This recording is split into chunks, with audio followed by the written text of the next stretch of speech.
All aboard. The Sun King is a cruise ship. It is sailing around the Caribbean. There are a lot of tourists on the ship.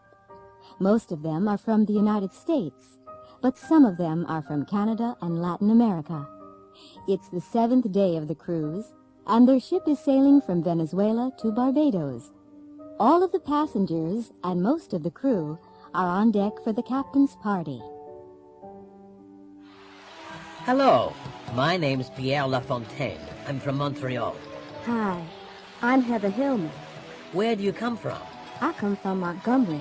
Montgomery, where's that? It's in Alabama. Haven't you heard of Alabama? Oh yes, of course, Alabama.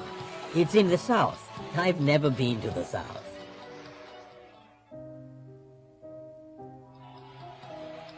What a terrible party.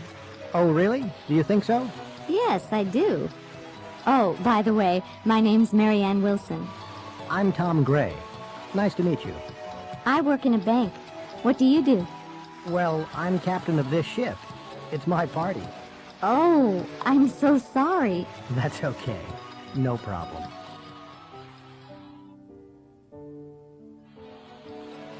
Would you like another drink?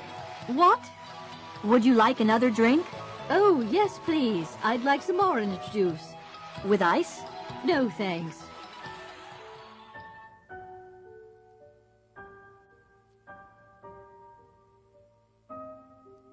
Using the telephone. 2 1 2 3 3 2 1 5 0 6. That's it. Thank you for calling XYZ Records Incorporated. You are in a call waiting system. Please hold. Your call is very important to us. As soon as an operator is free, we'll talk with you. XYZ, can I help you? I'd like to speak to James Singh, please. Which department? Accounting? Please hold. I'm connecting you.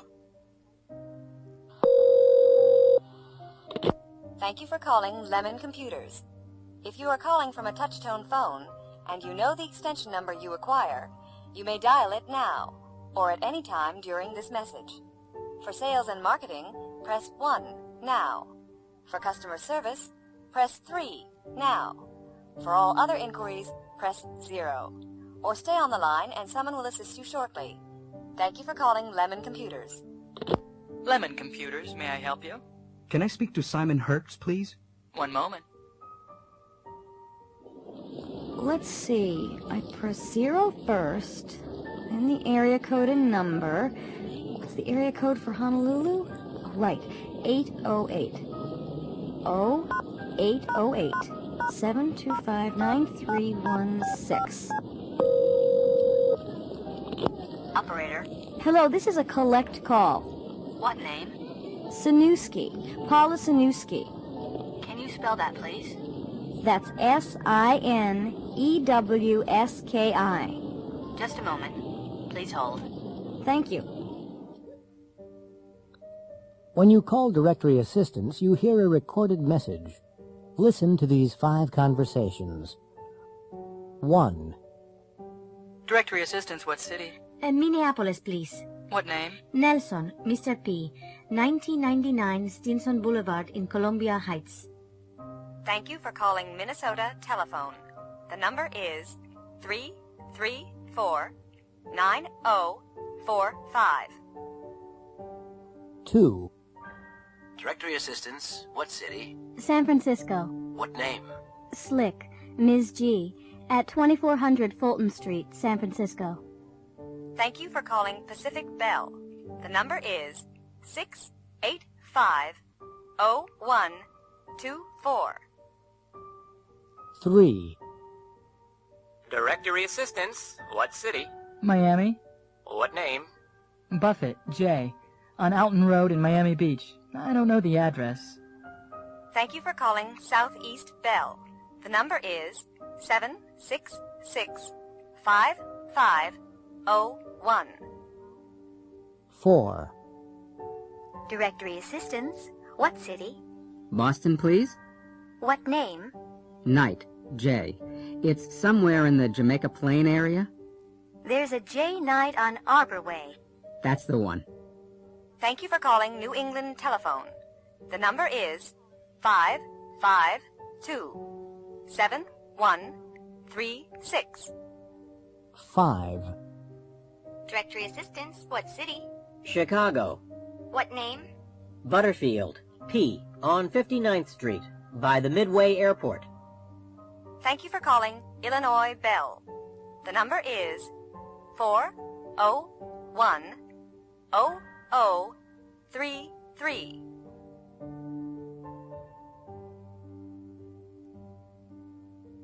Fizz is fantastic.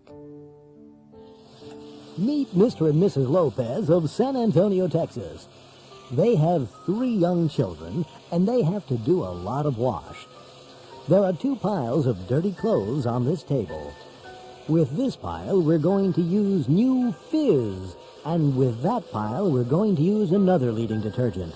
We have 2 identical washing machines here. The only difference is Fizz. While the machines are working, let's have some coffee. Okay, both machines have stopped, and Mr. Lopez has taken the clothes out. Well, Mr. Lopez, what do you think? Well, we washed these clothes in Fizz, and those clothes in the other detergent. Can you see any difference? I sure can. These clothes over here are much cleaner, and they're whiter and softer than those over there. These clothes? We washed these clothes with new Fizz. That's right, Brian. It's really much better than our usual detergent. Our clothes have never been cleaner than this. So which detergent are you going to use from now on? New Fizz, of course. It's the best detergent we've ever used.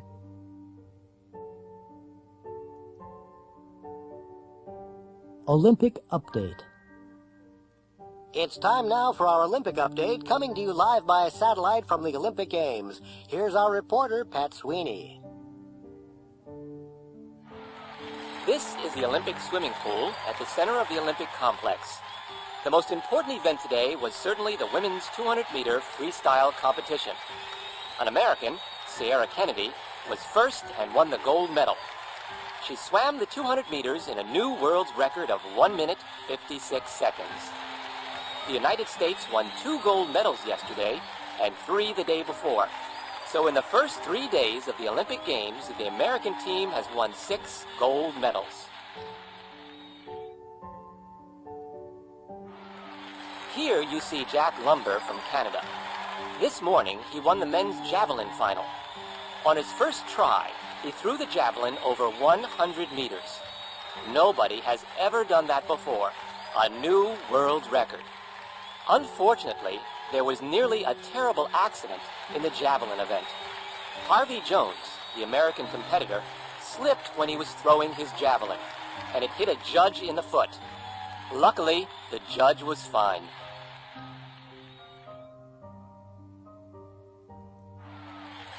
Here we are in the Olympic Gymnasium. Olga Ivanov, the 15-year-old Russian gymnast, has just finished her routine. We're waiting for the results now. And here they are. She has an average of 9.5 points. That's the best score today. Olga's won the gold medal.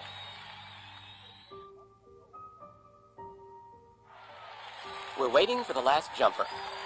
Ted Kelly from Great Britain is going to jump. The bar is at 2.30 meters. Now he's beginning his last try.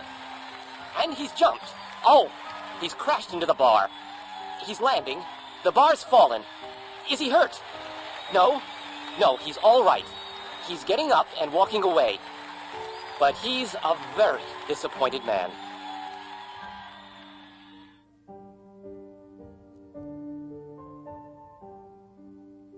Waiting for a friend. What's the matter, Debbie? I'm waiting for a letter from Nick. It wasn't here yesterday, and it isn't here today either. Don't worry, honey. It'll be here tomorrow. Will it? I don't know. The next day.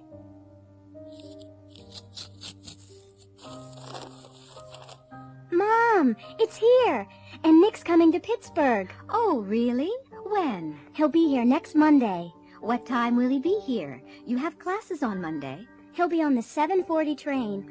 Oh, Mom, can he stay with us? Well, I don't know. Oh, okay, sure. I've heard so much about him, I'd like to meet him. The next Monday.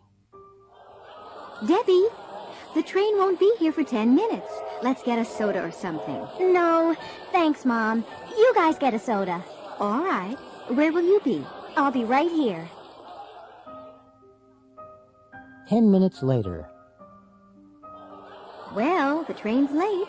It'll be here soon. Mom, can you and Sarah wait in the coffee shop? Why, dear? I want to say hello to Nick on my own. Is that okay? Sure. But we've just had a soda. We'll be in the bookstore right over there. Thanks, Mom. I won't be long. Listen to the station announcements. The trains will be late. When will they be here? 1. The train from Philadelphia will be 5 minutes late. The new time of arrival will be 6:50 p.m. on track 3. 2. The 7:15 p.m. train from Cincinnati, continuing on to Philadelphia, will now be here at 7:30 p.m., arriving on track 5. The 7:15 p.m. train from Cincinnati, continuing on to Philadelphia, will now be here at 7:30 p.m. on track 5. 3. There will be a 1-hour delay on the 7:40 from Chicago and Cleveland. The train will now be here at 8:39 p.m. on track 4. We apologize for any inconvenience. 4. The 8:20 arrival from St. Louis will be on track 1. This train will be just 2 minutes late. The St. Louis train will be just 2 minutes late at 8:22 p.m.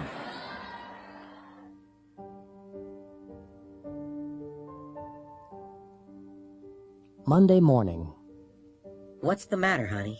Oh, I don't know. Come on, something's the matter. What is it? It's just life. It's so boring. It's not that bad. We have 2 wonderful children. That's right, we do. And we never have any time with them. Well, we both have to work, hon. We need the money. Okay, but it's all right for you. I'll leave in 5 minutes, but you'll be here all day. I won't be home till 6. Sure, but your day will be interesting, and you'll meet people. I'll be here in front of the computer screen all day. I won't talk to anyone. You're a computer programmer, Dan. That's your job. You're lucky. You can work at home. Yeah, but you like your job, Rosie. You really do. What? Who will I meet today? Tell me that. What will I do? I'll tell you, Dan. I'll get on the same train, then I'll go to the same office. I'll speak to the same boring people, and I'll listen to the same stupid jokes. I'll get the same train home, then I'll get home and help the kids with their homework. I'll cook dinner, honey. I always do. Yeah, but I'll wash the dishes. Then we'll watch TV again.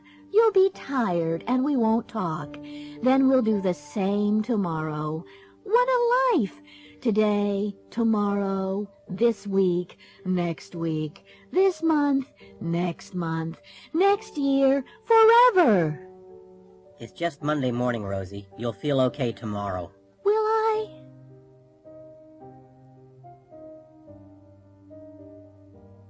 Good luck, Waldo.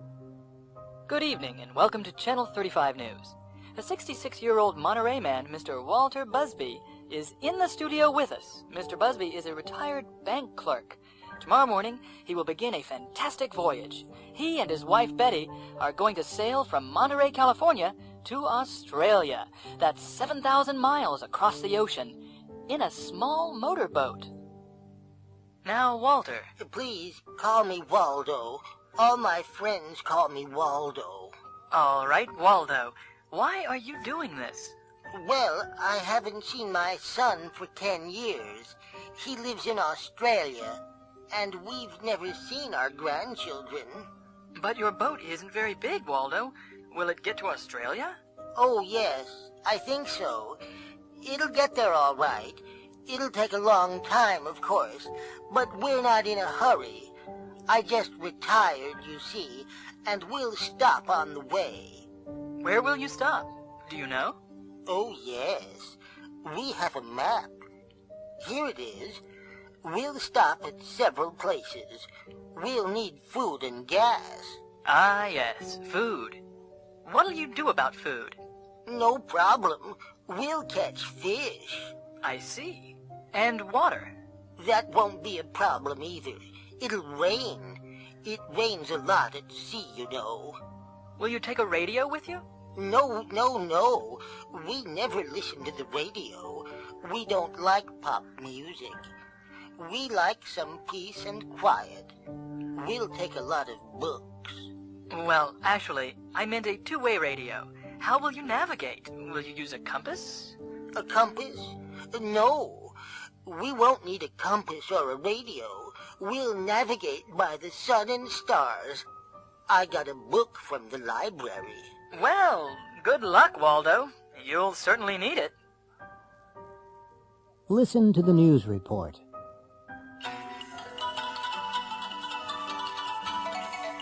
This is Channel 35 News. Walter and Betty Busby are recovering tonight in Monterey Hospital. They left Monterey Bay this morning at 6:30 in their boat, Titanic II. They were sailing to Australia. 7 miles out of Monterey, their engines stopped, and the boat turned over in heavy seas.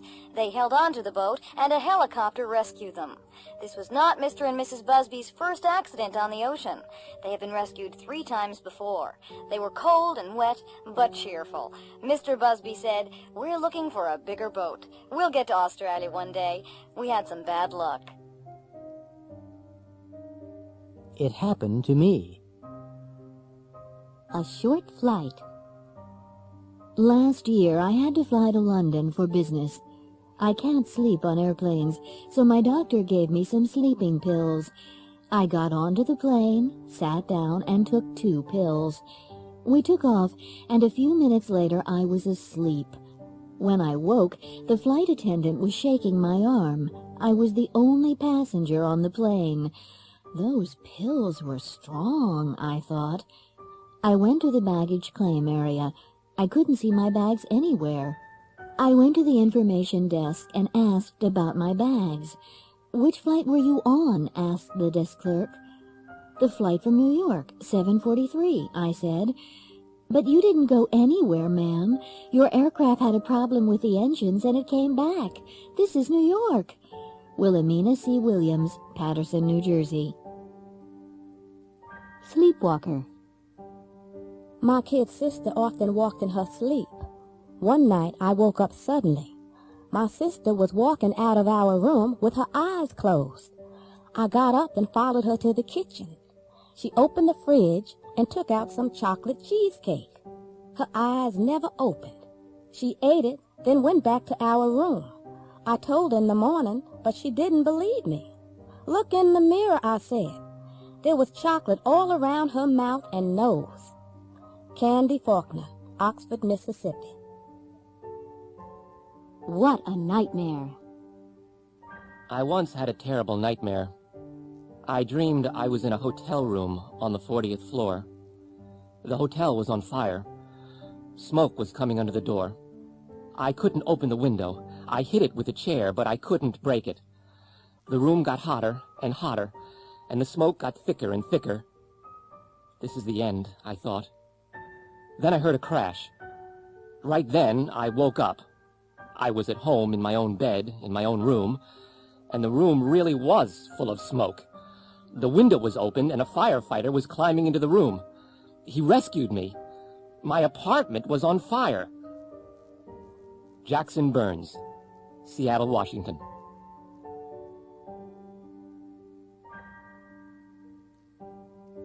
At a drugstore. Can I help you? Yes, thank you. I have a terrible headache. How long have you had it? About 2 or 3 hours. Well, try these pills. Take 2 every 4 hours. Thank you very much. You're welcome. Could I have a box of throat lozenges, please? With antiseptic or without? With. There you go. Will that be all? Yes, that's all. Sorry, I only have a $50 bill. Okay, out of 50. Here's your change. Thank you. You're welcome. Could you fill this prescription, please? Sure. Do you want to wait? How long will it take? It'll be ready in about 20 minutes. Oh, I'll come back later. All right. It'll be waiting. Should I pay now or later? Later will be fine.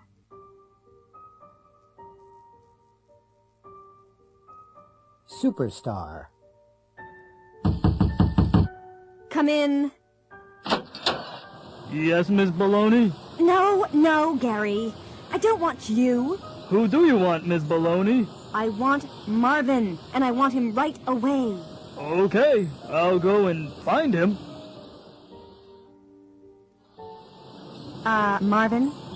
Did you want to see me, ma'am? Yes, I wanted to see you 20 minutes ago. I'm sorry, I was in the garage. I want a car this afternoon. Which car do you want to take? The stretch limo, the Rolls Royce, or the Ferrari? The stretch limo. Where do you want to go, ma'am? The recording studio. What time? The recording session begins at 2. We'll leave here at 1:30. Okay, Brandon. Can you hear me? Sure. I want you to play electric piano on this one. No problem. And I want Jared to play acoustic guitar. I want him to play real loudly, okay? You got it. And find Tanya and Sophie. I want them to sing doo-wops. Excuse me? You know, the chorus. Doo-wop dee diddy diddy dum dee doo.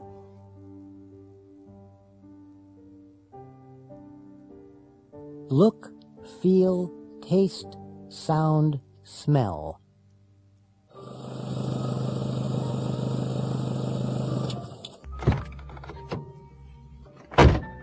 I like your car, Jackie. Oh, you do? I've only had it for a week. It looks very expensive. Really? I guess new ones are expensive, but this one's used. It is? It doesn't look like a used car. It looks brand new. It feels cold in here. It does? Yes, really cold. Is the heat on? Yes, it is. It'll feel warmer in a minute.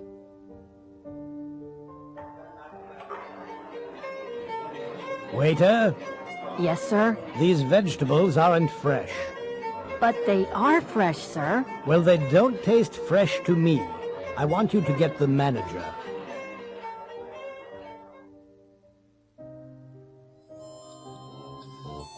I'd like you to listen to my new stereo, Eduardo. Does it sound all right? Yes, it sounds fine to me. I think the bass is too loud. No, it sounds perfect. It sounds better than mine.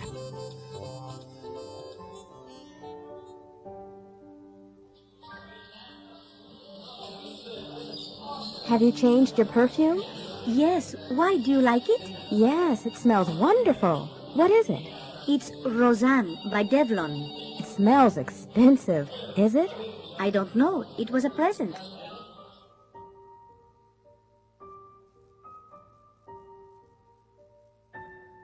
A science fiction story. The spaceship flew around the new planet several times. The planet was blue and green. They couldn't see the surface of the planet because there were too many white clouds. Then the spaceship descended slowly through the clouds and landed in the middle of a green forest. The two astronauts put on their spacesuits, opened the door, climbed carefully down the ladder, and stepped onto the planet.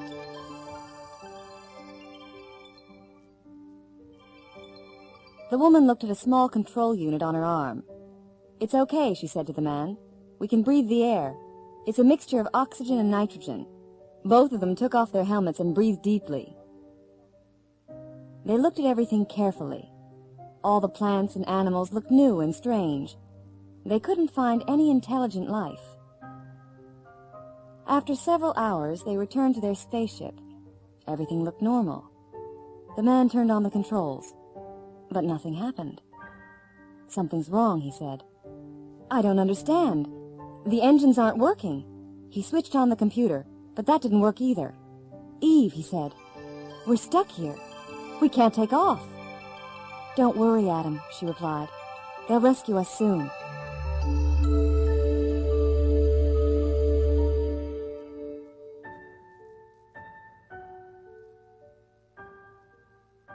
It's too hot. In the hotel coffee shop. Come on, Kim. Hurry up and finish your coffee. We have to catch a taxi to the airport. We'll be late. I can't hurry. This coffee's too hot for me to drink. Why don't you put some cold milk in it? Milk? I don't take milk in my coffee. Oh, okay. Is it cool enough for you to drink now? Yes, but it tastes awful. At the airport. Oh, no. The global counter looks a mile away. Ooh. What did you put in these suitcases? Rocks? Only clothes? Why? Are they heavy? Yes, they are. The taxi driver managed to carry them. Well, they're too heavy for me to carry, and I don't see any luggage carts. Well, I'm not strong enough to help you.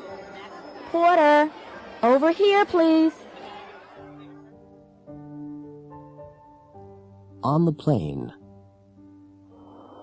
Oh, Mike, I didn't tell you. My sister called this morning. Oh? Which one? Tiffany? Yes? She wants to get married. Married? She isn't old enough to get married. She's only 17. Who does she want to marry? Mark McIntosh. Mark McIntosh, the actor? I can't believe it. He's too old for her. He's over 60. I know, but she loves him. At their destination.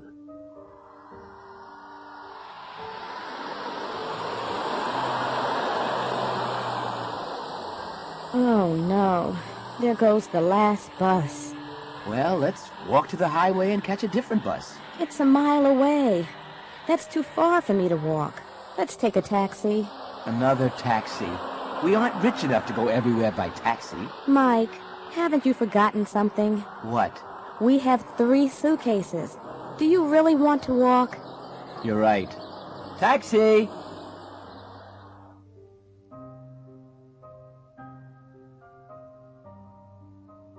Two phone calls.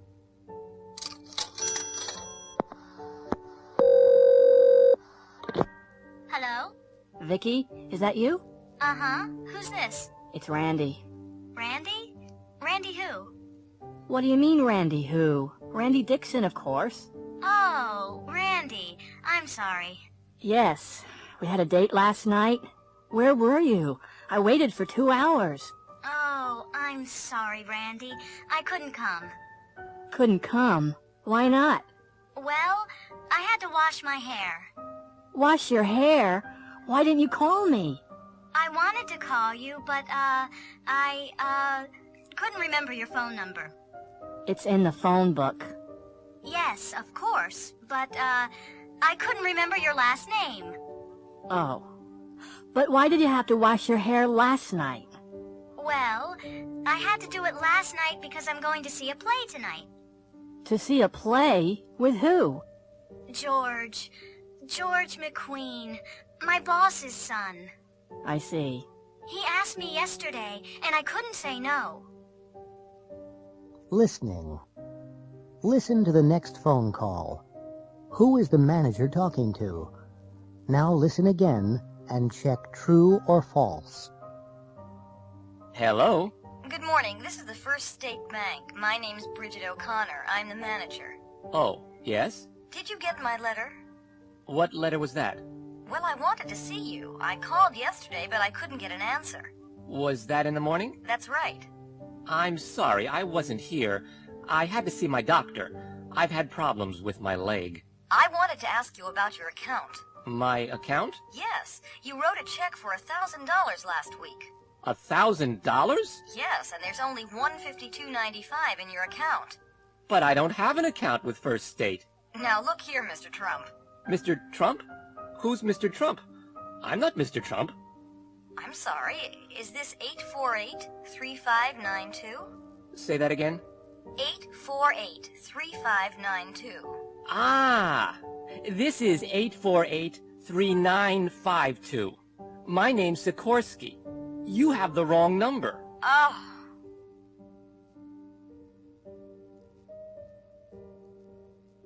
Army Recruiting Office.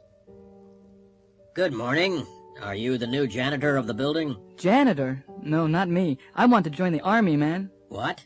You in the army? Yeah, I want to be a soldier. This is the army recruiting office, isn't it? Well, yes. Sit down, son. Thanks, man. Now, why do you want to be a soldier, Mr. What's your name, son? Corona. Frankie Corona.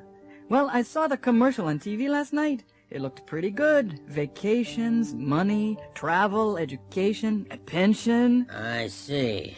Yes, it's a good life in the army. Terrific! Now, do you have any questions? Let's see. Yes, will I have to get a haircut? Oh, yes, you'll have to get a haircut and wear a uniform. A uniform? I've never had to wear a uniform before. Oh, yes, and you'll have to obey orders. But you won't have to clean latrines. What are latrines? Toilets. I've never had to clean toilets. What about the work? Will I have to work hard? Oh, yes, you'll have to work hard, all right. And what about education? Oh, yes, there are a lot of opportunities. Maybe you'll be a computer programmer or a communications expert one day. Okay, I'd like to join. All right, just sign here, Frankie. There you go, man. Frankie Corona. Corona. Huh? Stand up. Stand up straight, Corona. Now, march. Left, right, left, right. You're in the army now.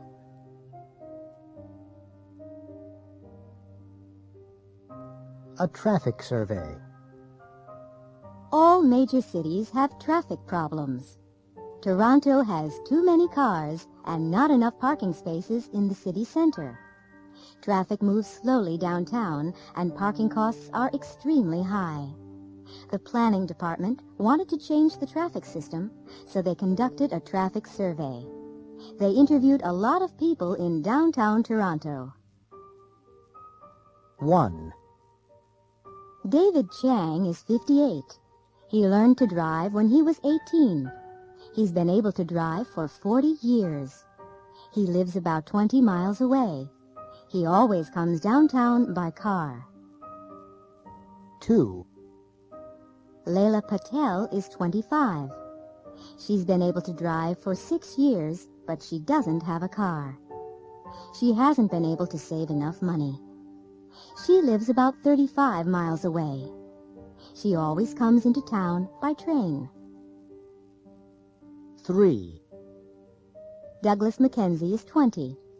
He's had a lot of driving lessons. He's taken the driving test 3 times, but he hasn't been able to pass the test yet. He lives near the city center and works in a mall downtown.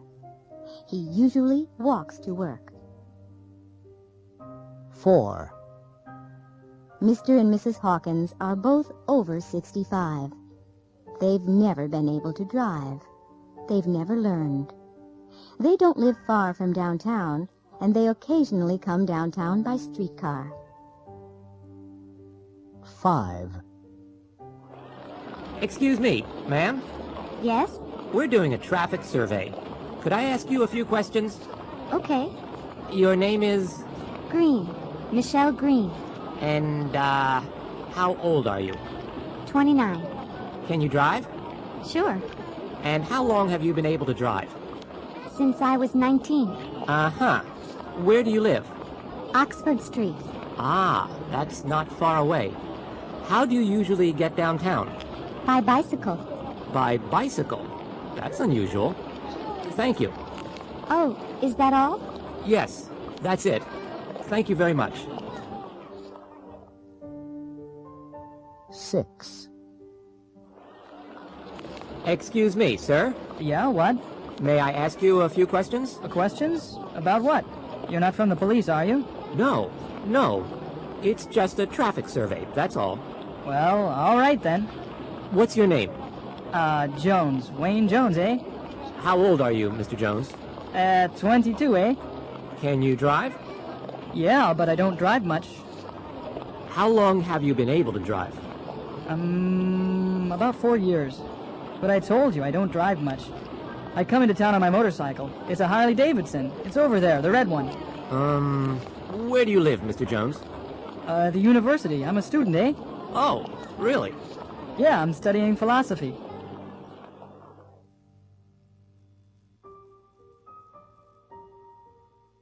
changes. Why do you want to study computer programming? Well, I lost my job last month, and I haven't been able to find another one. I see. Do you have any money? Well, some, and my girlfriend will be able to help me. Good. The course costs $2,500. Ooh, will I be able to find a job as a computer programmer? Oh, sure. You'll be able to get a good job and make lots of money.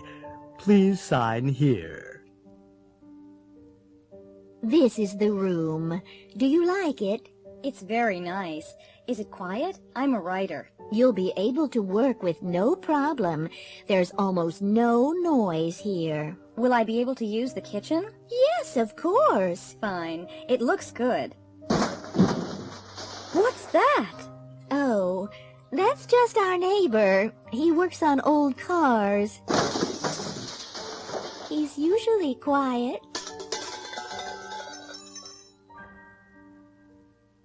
Have a seat, Jim. You work in the mailroom, right? That's right. I want to transfer to the International Sales Division.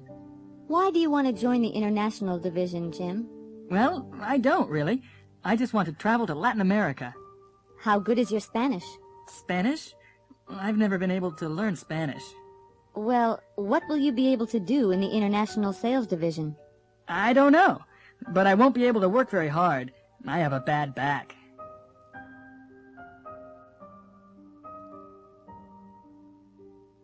Checks and money.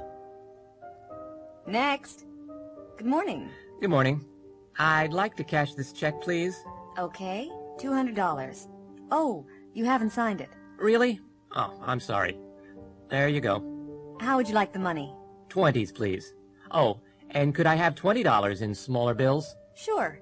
20, 40, 60, 80, 100, 120, 140, 160, 180, 190, 195, 6, 7, 8, 9, 200. I'd like to get this, but I don't have enough cash on me. Do you take traveler's checks? Yes, of course. Good. Here you are. Thank you. I'll need some identification, too. Sure. Is my driver's license all right? Yes, that's fine. Just sign and date it. I have a stamp with the store's name.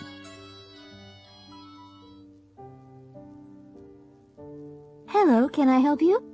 Thank you. My name is Toshiko Akiyama. I'm expecting a transfer from my bank in Tokyo. Let me see. Here it is, Akiyama. $2,000 from the Fuji Bank in Tokyo. Do you have your driver's license with you? No, but I have my passport. Will that be all right? Yes, of course. Excursion to Egypt. I'd like to make a reservation for the excursion to Egypt leaving July 16th. The one at the Cleopatra Hotel? That's it. How far is it from the hotel to the beach? About a 2-minute walk. Good. How hot is it in Egypt in July? About 32 degrees centigrade. That's 90 degrees Fahrenheit. And that is the Great Pyramid. Oh, yes. It looks very high. It's about 137 meters high. How long are the sides? They're 230 meters long. Wow. How old is it? It's almost 4,500 years old. We're going through the Suez Canal now. It doesn't look very wide. How wide is it? About 60 meters wide and 160 kilometers long. Really? This is a big ship. How deep is the canal? The average depth is about 10 meters.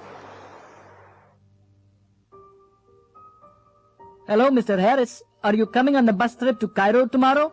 Yes. How far is it? It's about 150 kilometers. How long will it take to get there? About 3 hours.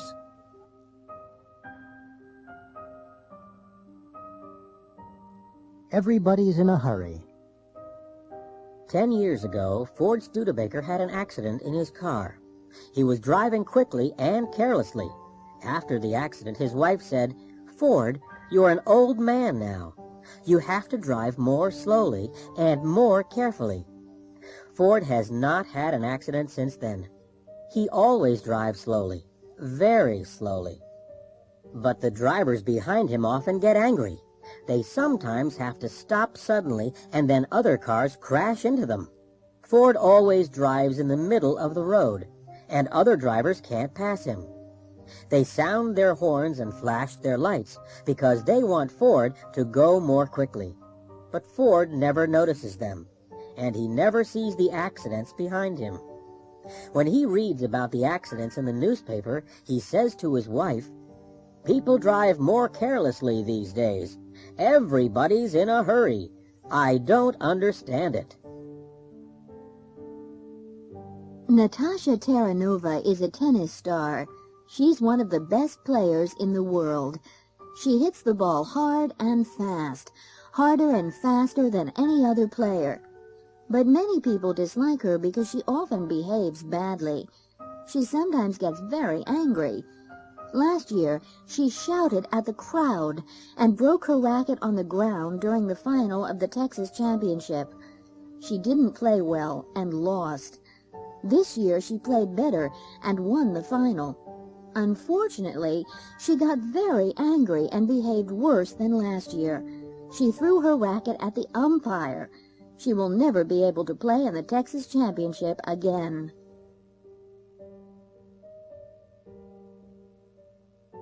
A day off. Al Bellini works for an import-export company in Los Angeles. One morning last summer, Al called his office at 9 o'clock. His boss, Ralph Vasquez, answered the phone. Hello, Ralph Vasquez. Hello, Ralph. This is Al Bellini. Oh, hi, Al. What's up? I don't think I can come to work today, Ralph. Oh, what's the problem? I've got a very bad sore throat. Yes, you sound sick. Yes. I'll stay in bed today, but I'll be able to come tomorrow. That's all right, Al. Stay in bed until you feel well enough to come to work. Thank you, Ralph. Goodbye. Bye, Al.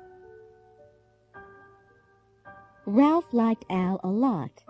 At 12:30, he got into his car, drove to a store, and bought some fruit for him. He went to Al's apartment and rang the doorbell. Al's wife, Stella, answered the door. Oh, Ralph. Hello. Come in. How are you? Fine, thanks, Stella. I've come to see Al. How is he? He doesn't look very well. I wanted him to see the doctor. I'll go in and see him. Hi, Al. Oh, hi. Hi, Ralph. Have a seat. I brought some fruit for you, Al. Thanks a lot, Ralph. Well, I was in the neighborhood anyway. How's your throat? It seems a little better. I'll be okay tomorrow. Good, good. Take care. Goodbye, Al. Bye, Ralph. Thanks for coming by. At 3 o'clock, Ralph locked his office door and turned on his portable TV. He wanted to watch an important baseball game. It was the Atlanta Braves versus the Los Angeles Dodgers. Both teams were playing well, but neither team could score. The crowd was cheering and booing. It was very exciting.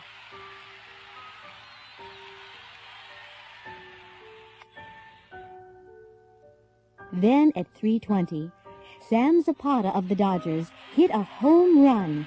Ralph jumped out of his chair. He was very excited. He was smiling happily when suddenly the cameraman focused on the crowd. Ralph's smile disappeared, and he looked very upset. Al Bellini's face, in close-up, was there on the screen. He didn't look sick, and he didn't sound sick. He was smiling happily and cheering wildly.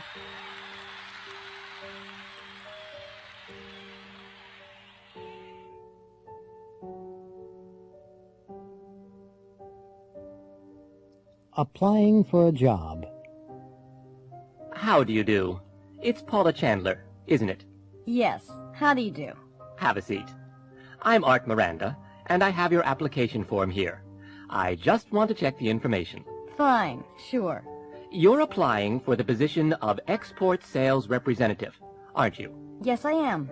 You aren't from Connecticut, are you? No, I'm not. I'm from Massachusetts. You got a bachelor's degree in business administration at college, didn't you? Yes, that's right. But you didn't get a master's degree, did you? No, I didn't. And you have worked in international sales, haven't you? Yes, I have. I've been a sales representative in Mexico and Central America. But you haven't worked in Brazil, have you? No, I haven't, but I'd like to. You can speak Spanish, can't you? Yes, I can. But you can't speak Portuguese, can you? No, I can't, but I'd like to learn Portuguese. Come in. Have a seat. It's Paul Lanier, isn't it? Yes, that's right. Well, I've looked over your application.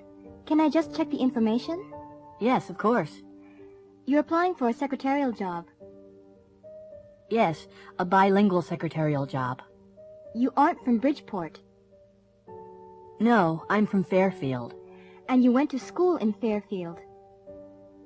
That's correct. Fairfield High. But you didn't go to college. No, I didn't. You can speak French well. Yes, my parents are French-Canadian. But you can't speak German. No, I can't. But I can speak Spanish. You've been a secretary for 2 years. Yes. But you haven't stayed in one job for much time. No, I haven't. I've worked in some awful places.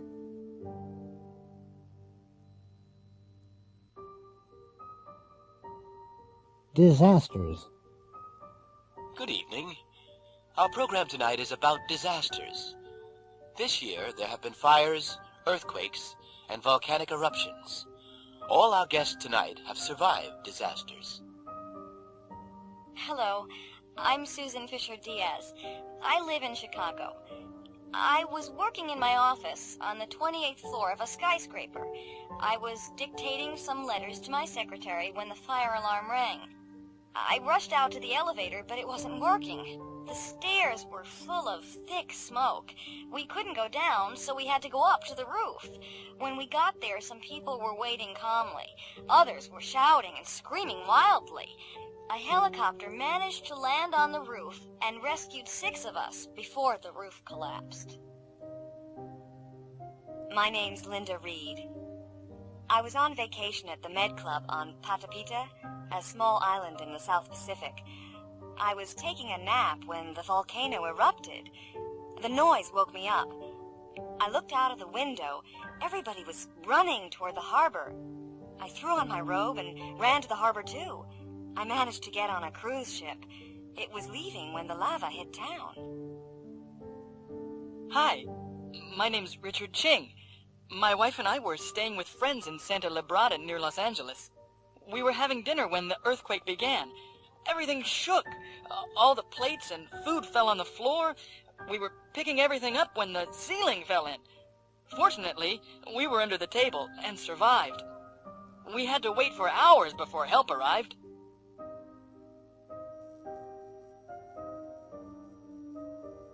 Traveling by air. 1. Global Airways announces the departure of the 11 o'clock flight GL189 to Houston. This flight is now boarding at Gate 4. 2. British Airways announces the departure of the 11:30 Concorde service, BA 001, to London. Would passengers for this flight go immediately to Gate 16? 3. Would passengers for the 11:25 Aeromexico Flight 149 to Mexico City please go immediately to Gate 13, where this flight is now boarding? 4. This is the last call for Japan Airlines 1045 Flight 215 to Tokyo. This flight is now closing at Gate 30. Do I check in here for Global Flight 179 to Caracas? Do you already have your ticket? Yes, I do. Thank you. May I see your passport? There you go. Can you put your luggage up here, please? Sure. Just one case? Yes, that's all. Did you pack the case yourself? Yes, I did. And you haven't left it anywhere, have you? No, it's been with me all the time. Are there any electrical items in the case? No, there aren't. Okay, that's fine. Do you have a seating preference? Yes, I do. I'd like a window seat, please. Fine. Seat 12A. Here's your ticket and your boarding pass. Thank you. The flight leaves from Gate 4 in the South Terminal. Please report to the gate by 10:30. Enjoy your flight.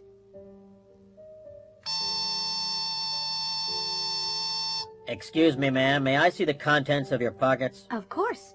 Thank you. Put everything in this container. Now, please go back and come through the detector again. Sure. Oh, wait, it's my metal comb. Here it is. That's fine. Put it with your other things. Now come through again. Good morning, ladies and gentlemen. This is your captain speaking. I'd like to welcome you all aboard Global's Flight 179 to Caracas. We're now flying at an altitude of 33,000 feet, and our speed is approximately 500 miles per hour. We'll land in Caracas in 3.5 hours at 1:20 local time. The temperature in Caracas is a sunny 87 degrees Fahrenheit, about 31 degrees Celsius. In a few minutes, you'll be able to see the Gulf of Mexico on our left. Our flight attendants will serve lunch in a few minutes.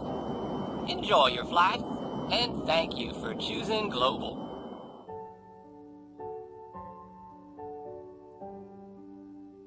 I've cut myself. Ow! This knife's sharp. I've cut myself. Let me see. Oh, you haven't cut yourself badly. It's just a scratch. But it's bleeding. It's not bleeding much. I'll get a Band-Aid. Did you see the play on Channel 13 last night? No, I didn't. What was it? Romeo and Juliet. I cried. You cried? Why? Well, it was very sad. At the end, Romeo killed himself, and then Juliet killed herself. It sounds dumb to me. Why did they kill themselves? For love. Oh, they were dumb, weren't they? My guests tonight are the rock stars MC Malone and TNT Cats. Hi, Sid. We're happy to be here. You both play the guitar and sing very well. How did you learn? Well, we just bought some guitars, and we taught ourselves. You taught yourselves. Terrific. I'm sorry I'm late. Oh, that's all right, Yolanda.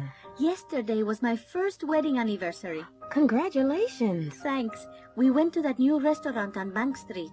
Did you enjoy yourselves? Oh, yes. We had a very good time. Have you seen my new microwave oven? No, I haven't. Oh, it's fabulous. It has an automatic timer. It can turn itself on and off, and it cleans itself.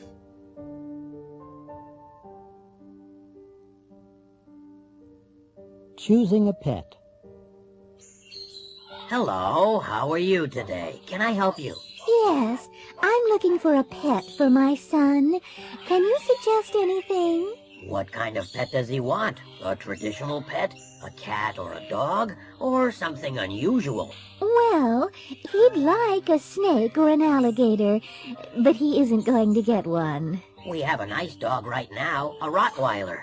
A Rottweiler? Oh, no. I've heard about them on the news. They're very big and mean. Oh, no, ma'am. They aren't as mean as some dogs. Really? Yes, really. Last week we had a small dog here. It was only as big as your purse, but it was as mean as the devil. It bit me 3 times. Let's forget dogs, then. What about a cat? A cat. They aren't as friendly as dogs, are they? No, but they don't eat as much as dogs either, and they're very clean. Or what about a bird, a parrot or a parakeet? We have both. Which do you recommend? Well, parakeets aren't as easy to train, and they never speak as well as parrots. Yes, but parakeets don't need as much space as parrots, do they? That's true. Parakeets are very popular because they're so easy to keep. Yes, but they're a little noisy, aren't they? I want a quiet pet. A quiet pet? Well, what about a goldfish? There's nothing as quiet as a goldfish.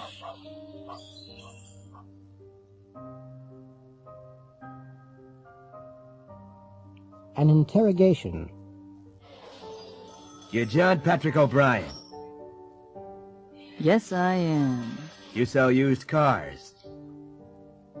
Yes, I do. And other things. You live on Staten Island. Yes, I do. I live in Richmond Town. You went to the races at Montvale yesterday. That's right. You weren't alone. No, I wasn't. I was with my friend, Bobby Ann Chase. But you're married. O'Brien. No. Who told you that? You left your apartment at 11 o'clock. Yes, about 11. You were in your Cadillac.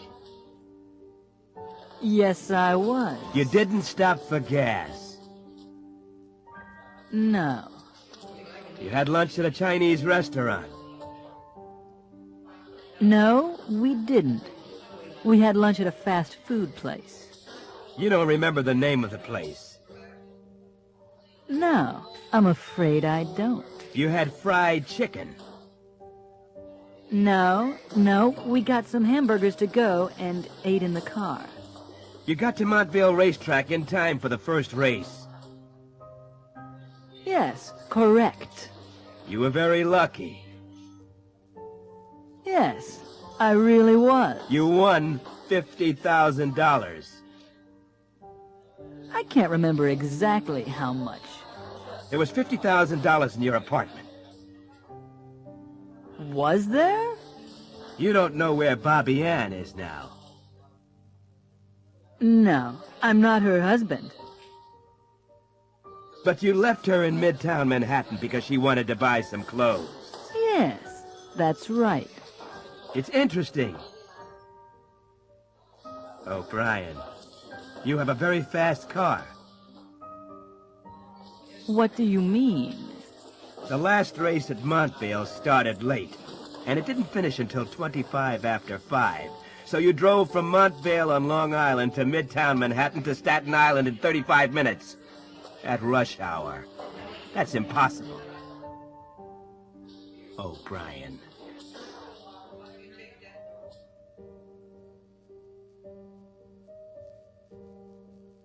Going to a party. Hi, great to see you. Come in. Hi, Jake. I'm not the first, am I? No, the others are all in the dining room. The food's in there. Let me take your coat. Thanks. Oh, I brought some flowers. Thank you. I'll put them in some water right away. Is Bruce coming? He's already here. Go on in.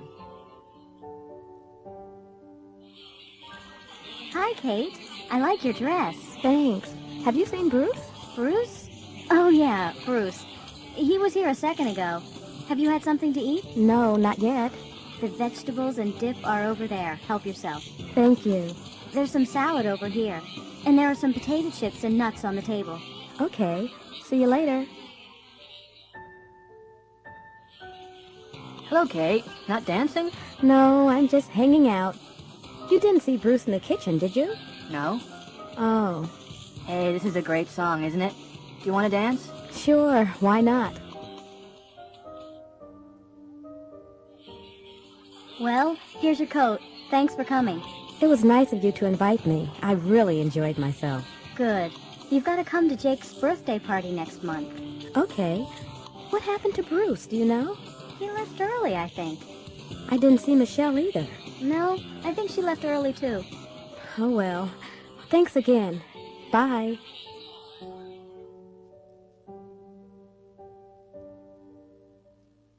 Together again. Kelly Strong and Rod DeBiro are in the studio. They're acting in a scene from Together Again. In the movie, Kelly is Constance, a young nurse in Africa. Rod is Armand, a famous zoologist. Okay, scene 34, take 8. Let's try it again. Action. I love you, Armand. I love you too, Constance, but I have to go. I know. But perhaps we'll never see each other again. We will, Constance, because we love each other. Cut, cut, cut. That's not good enough. Take 5, everybody. Okay, Kelly. Come over here. Now, I know you don't like Rod, and I know he doesn't like you. Like, we hate each other, you know that. But you're actors, and in the movie, Constance and Armand love each other, right? Right, but... No buts. You have to look at each other. You have to touch each other, smile at each other, hold each other, and kiss each other, right? Right, but it's not all my fault. You know Rod, he's selfish. He only thinks about himself. He talks about himself all the time, and he only wants to see himself on film. I've heard this before, Kelly. Rod said exactly the same about you.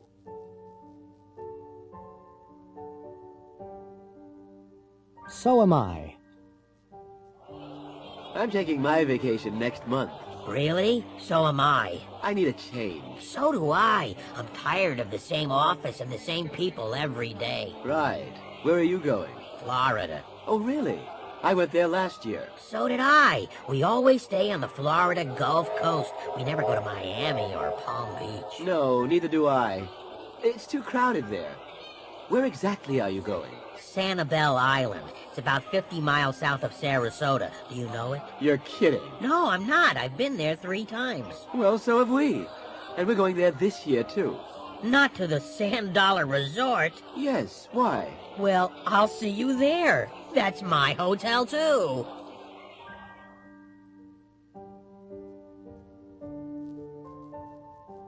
A family problem. Vassar College, Poughkeepsie, New York, 12601, May 5th. Dear Daddy, thank you very much for the birthday present. I was very pleased with the Porsche, but I didn't like the color, so I'm going to take it back and change it. I saw Mark again yesterday. You're worried about him, aren't you? Well, don't worry about him.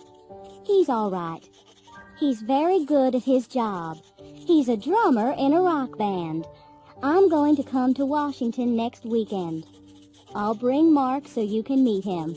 Love, Caroline. P.S. We love each other very much. He isn't interested in your money. May 15th.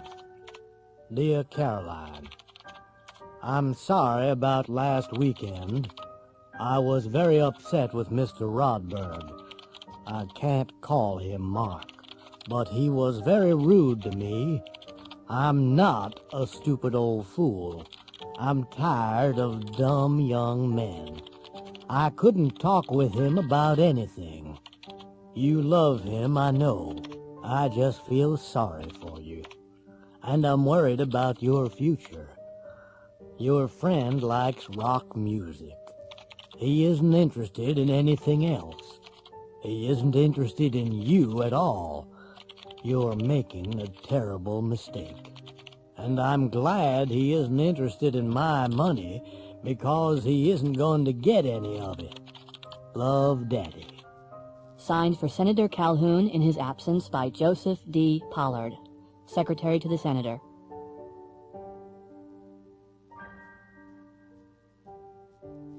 The Yes-No Contest. Hi there, I'm Barry Smiles. Welcome to the Yes-No Contest. Our rules are very simple. I'll ask you questions for 30 seconds. You must answer, but you can't answer with yes or no. You can't nod or shake your head either. Now, here is our first contestant, Ann Mock from Palm Beach, Florida. What's your name? Ann Mock. Where are you from, Ann? Palm Beach. Did you say Palm Springs? No, Palm... Oh, I'm sorry, Ann. You said no. Our next contestant is Chuck Fleener from St. Louis, Missouri. It's Dr. Fleener, isn't it? That's right, but call me Chuck. Fine. You aren't nervous, are you, Chuck? I'm not nervous. Did you shake your head? I didn't. Are you sure? Yes, I'm... Oh, I'm sorry, Chuck. Better luck next time. Now, here's our third contestant. He's Richard or Apollo from Washington, D.C. Hello, Richard. Hello, Barry. You work in a bank, don't you? That's correct. Do you like your job? I enjoy it very much. Oh, do you? I said I enjoy it very much. Now, you aren't married, are you? I am married. Is your wife here tonight? She's at home in Washington. So she isn't here? Of course not. Do you have any children? I have 2 children. 2 boys? A boy and a girl. And that's 30 seconds. You've done it, Richard. Isn't that wonderful, everybody? He's won tonight's jackpot prize, a brand new fully automatic dishwasher.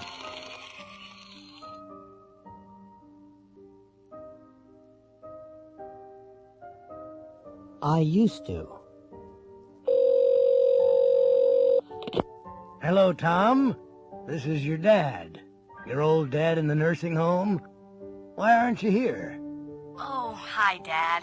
I'm very busy. I can't visit you today. I'm sorry, Dad. Tom. You used to visit me. You used to take me to the movies. You used to bring Barbara and the children. I'm sorry, Dad.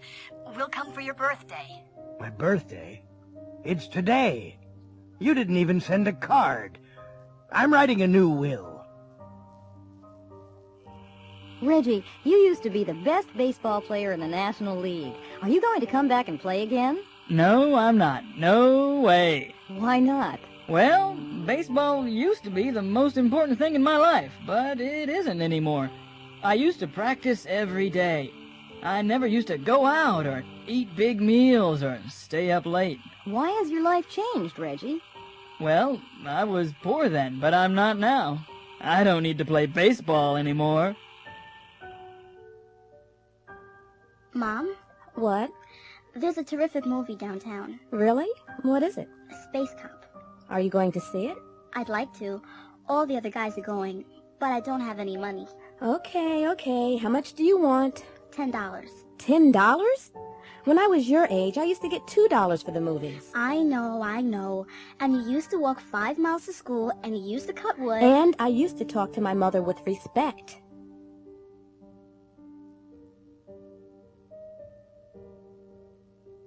A busy office.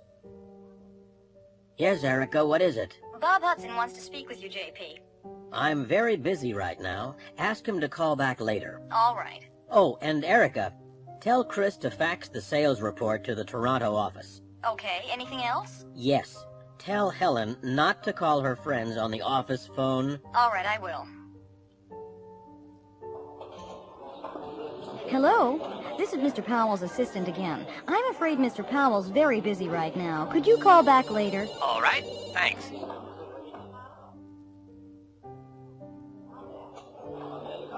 Oh, Chris? Yes, Erica? JP wants you to fax this report to Toronto.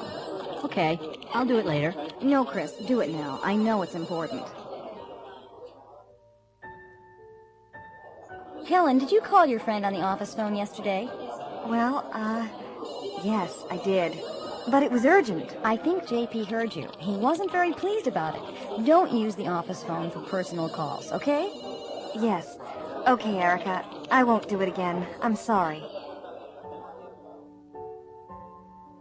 Erica, did you speak with Bob Hudson? Yes, I did. I asked him to call back. He says he'll call you later. Fine. Has Chris faxed that report yet? Not yet, but I told him to do it immediately. I think he's doing it now. Good. Did you tell Helen not to call her friend from here? Yes, I told her not to use the office phone for personal calls. She says she won't do it again. I'm sure she won't. Well, I hope you're right. Her friend is working in Saudi Arabia.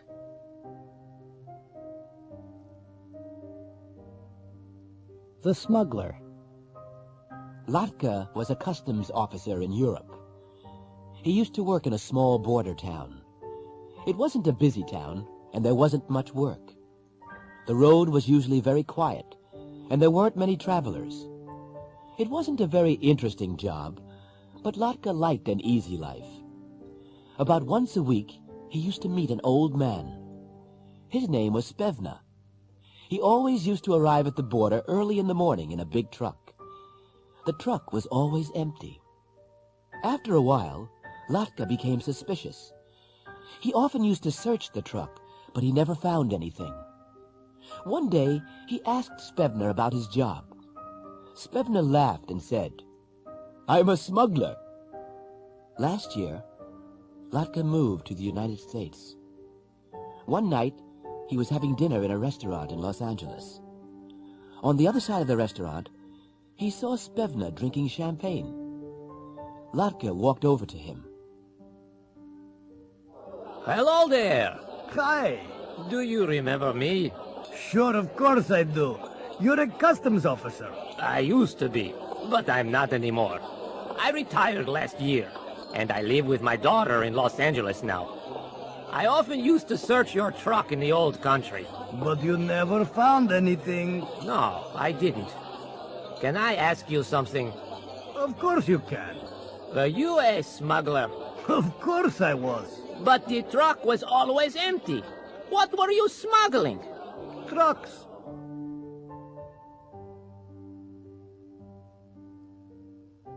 Opinions. Good afternoon, Mrs. Archer? Yes? I'm from Channel 5 TV. We're doing a survey. Oh, really? Could I ask you a few questions? Well, First, did you watch TV last night? Yes, after dinner, from about 7 o'clock. And did you watch any of our programs? Yes, most of the evening, till 11. So you saw Animals in Focus. What did you think of it? It was very interesting. I like wildlife programs. So you're interested in wildlife? Uh-huh. That kind of program always interests me. It's very difficult to film animals, you know. What about your husband? Did he watch it? Only for about 5 minutes. He's not interested in animals. Look, I'm very sorry, but I have to pick up the kids from school. Are there many more questions? Oh, I'm sorry. I'll give you the questionnaire. Could you and your husband complete it and mail it to us? Sure. First of all, Animals in Focus. What did you think of that? Great. Really great. It was educational, just right for the children. And chimpanzees always amuse me. Much more amusing than Lenny Hill in the next program. Some of his jokes are quite shocking. And young children are watching television at that time of night. Uh-huh. What about Texas, Texas? The worst kind of TV. This kind of program annoys me. It's all just money and sex. Not interesting. Okay. And the report on violence in the cities. What did you think of that? A very important program. The problem of violence worries everyone. The news? The news always interests me. There isn't enough news on TV. And lastly, the horror movie.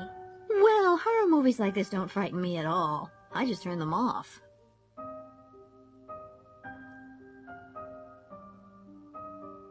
Advice.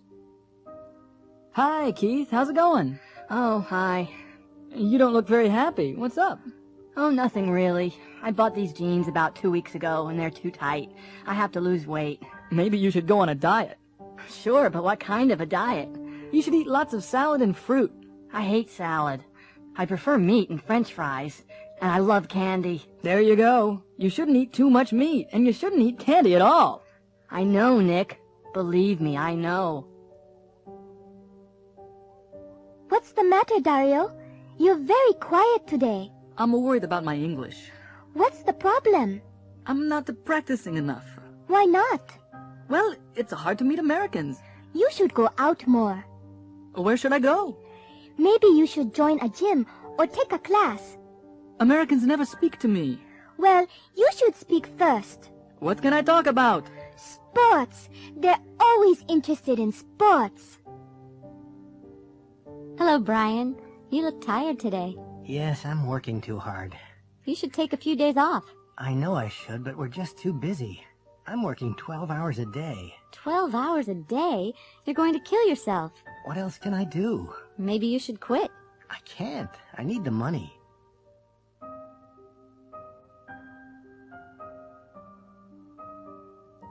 Congratulations. I'm David Burns, and I'm going to announce the winners. Senator Cheryl Adams is going to present the awards, and our first winner is 78-year-old Mrs. Flora Dobson. You all remember her. She's a very brave woman. She's the one that knocked out a robber with her walking stick. Step over here, Mrs. Dobson. Congratulations, Mrs. Dobson. Is that the stick that knocked him out? Pardon me? Oh, yes. This is the one, all right. This is the one that knocked him out. I hit him like this. Oh, dear. You won't hit me, will you? Well, thank you, Mrs. Dobson. Pardon me? Thank you. Thank you. And our second winner is Mr. Mac Foden. He's the one that drove his truck into Silver Creek and saved a town. Congratulations, Mr. Foden. You were very brave. How's your leg? Not too bad now, thank you, Senator. And now we have a pair of twins, Mandy and Marie Fox from Wisconsin. You all remember them. They're the ones that pulled a 9-year-old boy from a frozen lake last January. Well done. Which one of you is Mandy and which one's Marie? I'm Mandy. And I'm Marie. Next, we have Travis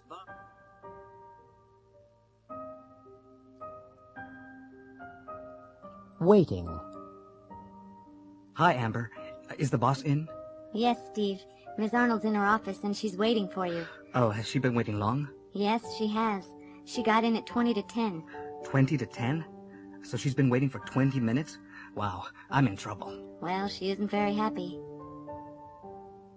Well, Vera Parker, hello. Are you waiting to see Dr. Lightfoot? Hi, Alice. Yes, I am. How long have you been waiting? Well, let's see. I've been waiting since 9 o'clock. So you haven't been waiting long. It's only 10 after 9. Right, I haven't. I've been reading this magazine. There's an interesting article here about operations. You shouldn't read that, Vera. You'll be worried. No, I won't. I enjoy medical articles, you know. I've been reading about heart surgery. There are some great pictures. Look. Alice? Alice, are you okay? Dan, call the waiter again. I've been trying to call him, Sally. But Dan, we've been sitting here for 20 minutes, and I'm not going to wait any longer. I'm sorry, Sally, but he's talking to that woman. Yes, I see. He's been talking to her since we came in. Excuse me, waiter. Yes, ma'am. Do you want your check? The check? We haven't seen the menu yet.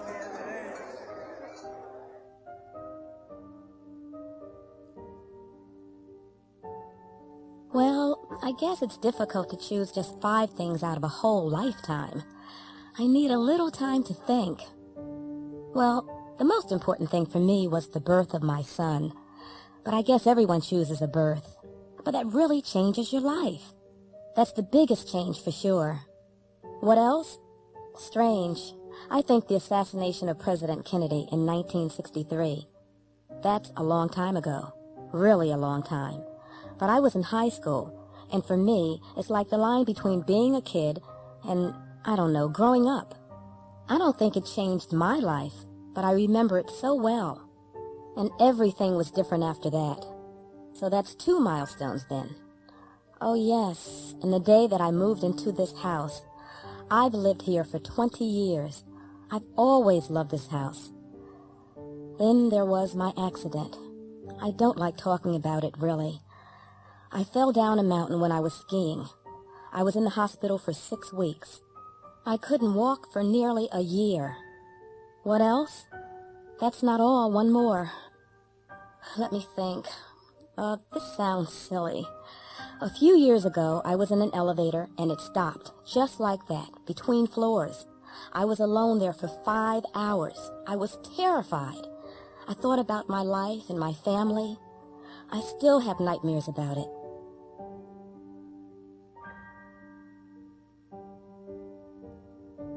A court case. A few months ago, there was a bank robbery in San Francisco. The police arrested a man and a woman. They're in court now. Mrs. Cato saw the robbery. She's on the witness stand. The judge and the 12 members of the jury are listening to her. A lawyer is asking her some questions. Now, Mrs. Cato, you saw the bank robbery, didn't you? Yes, I did. You saw a man, didn't you? That's right. I saw him when he went into the bank and when he came out. Now, look around the court. Do you see that man? Yes. He's the one. He's the man I saw. He wasn't alone when he went into the bank, was he? No, he wasn't. He was with a woman. Now, do you see that woman in the court? Yes. There. She's the woman I saw. I see, Mrs. Cato. Now, look at the man and woman again. This is very important. Are you absolutely sure about them? Absolutely sure. They're the people I saw.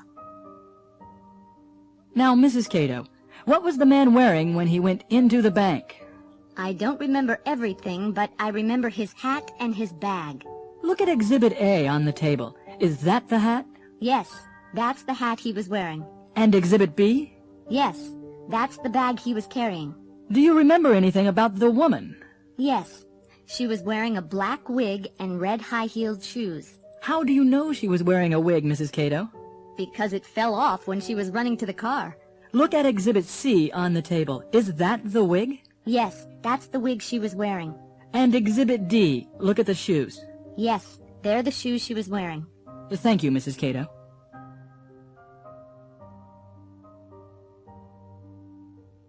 The empty chair. Jerry Streisand, a friend of mine in Boston, almost had a nervous breakdown last year. I told him to go to a doctor. Hello, Mr. Streisand. What's the problem? I'm very tense and nervous, Doctor.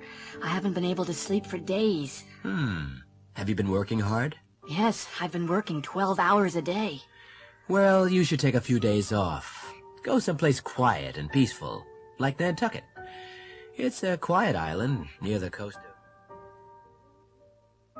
Jerry took a boat from New Bedford to Nantucket and arrived late Friday evening. He rang the doorbell of a boarding house, and the owner, Mrs. Searcy, answered the door.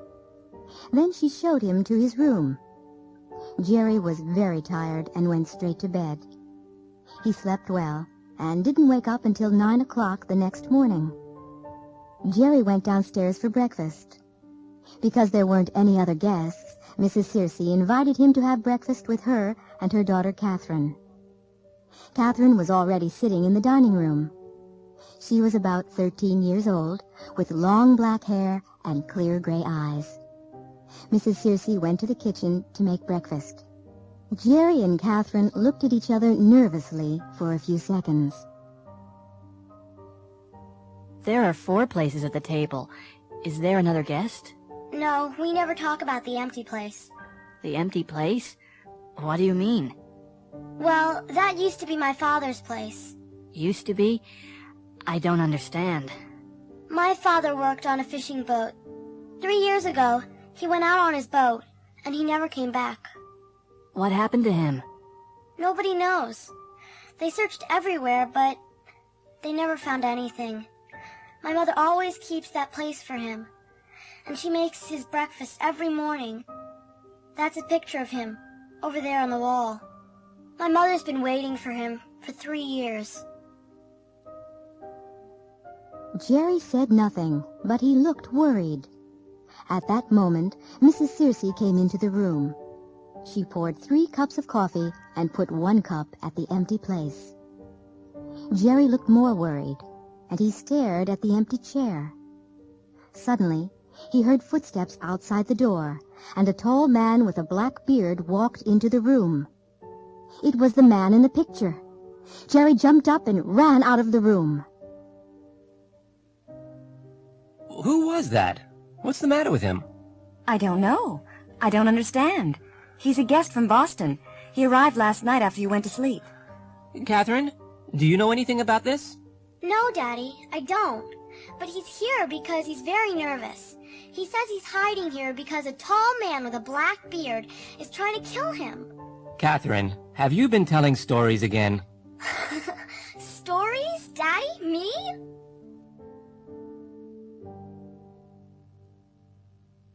How long? How much? Please have a seat.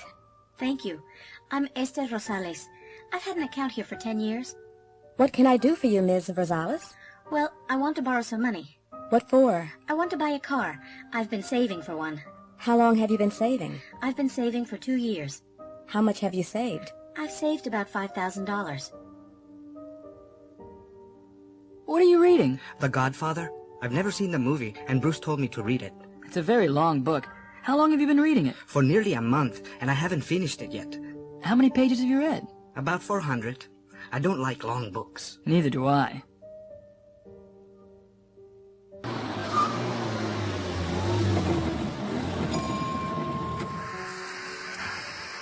Yes, ma'am. What can I do for you? Hi.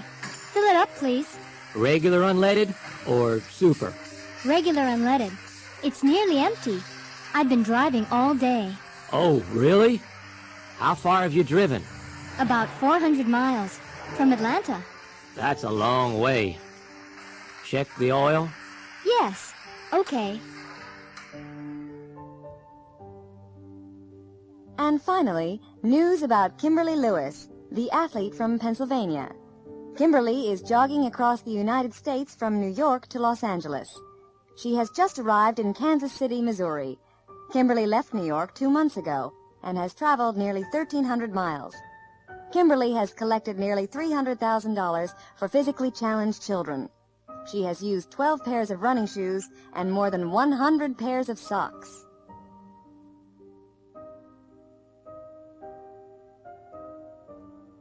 Operation Diamond. Andrea Garvey is the Assistant Director of the Department of Customs and Immigration. She is preparing her agents for a special operation. Good morning, ladies and gentlemen. You were all at Friday's meeting. Are there any questions? No? Okay, take out the photographs from your folders. Look at photograph 1. That's Barry Siegel. He's the man that usually flies the diamonds into the USA. And he's the one that will land at the Circle K Ranch tomorrow night. Be careful. He's very dangerous. He's the one that shot a federal agent last year. Now photograph 2. That's Gulliver. He's the one we really want. He's the one the Mexican police arrested last year, but they had to release him because they couldn't find any diamonds with him. He controls 20% of the illegal diamond trade. He's the one we have to catch with the diamonds and the money. Look at photograph 3. Look at the woman on the right. Her name's Betty Lou Harris. She's working for us. She'll be at Gulliver's house at the ranch. She's the one that gave us the information. Watch out for the 2 men on the left, Farrell and Casey. They're the ones we've been following. They always carry guns, and they're the ones that will shoot first. Ms. Harris is probably the one they'll shoot. Do you all have photograph 4? Good. Look at the airplane. It's a Cessna 310. It's the airplane that brings in the diamonds. It's the kind of plane that can fly under radar, land anywhere, and take off quickly. You can forget the registration number. It's different every time. Okay, photograph 5. That's the area they're going to land in. Look at the trees in the background.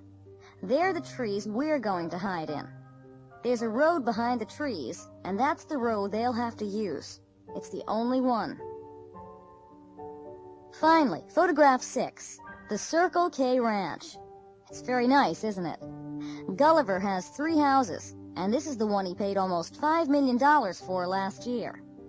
Look at the car outside. That's the car that will meet the plane. It's the car he always uses.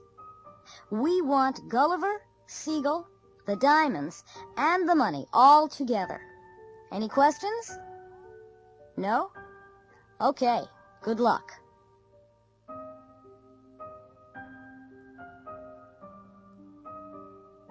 Making reservations.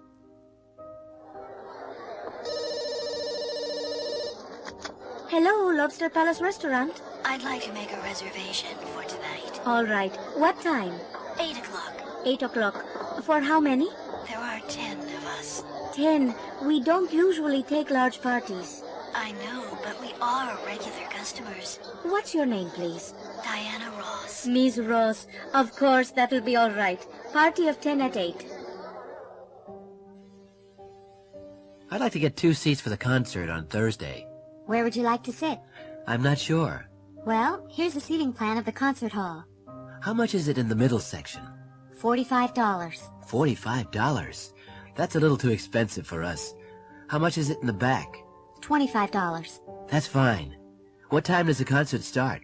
At 8 o'clock. Do you have any seats left on the Bay Area tour tomorrow? Yes, we do. There are a few seats left.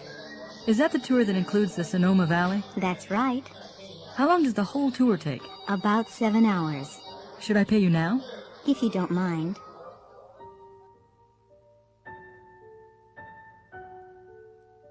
A new job. Jeff, have you seen this ad in the New York Sentinel? Yes, I saw it, but I'm not interested in finding a new job. I've been here since I left college. I like working here. Really? I've only been here for 3 years, and I'm already tired of doing the same thing every day. I'm afraid of getting really bored. Oh, come on. It's not that bad. You'll do the same thing there every day. Yes, but the salaries are good. I'm not interested in making more money. I have enough now. I can never have enough. Of course, you live at home with your parents. I like living with my parents. What's wrong with that? Nothing. But I like being independent. I like traveling, and I enjoy meeting new people. I'm going to apply for the job. Well, good luck.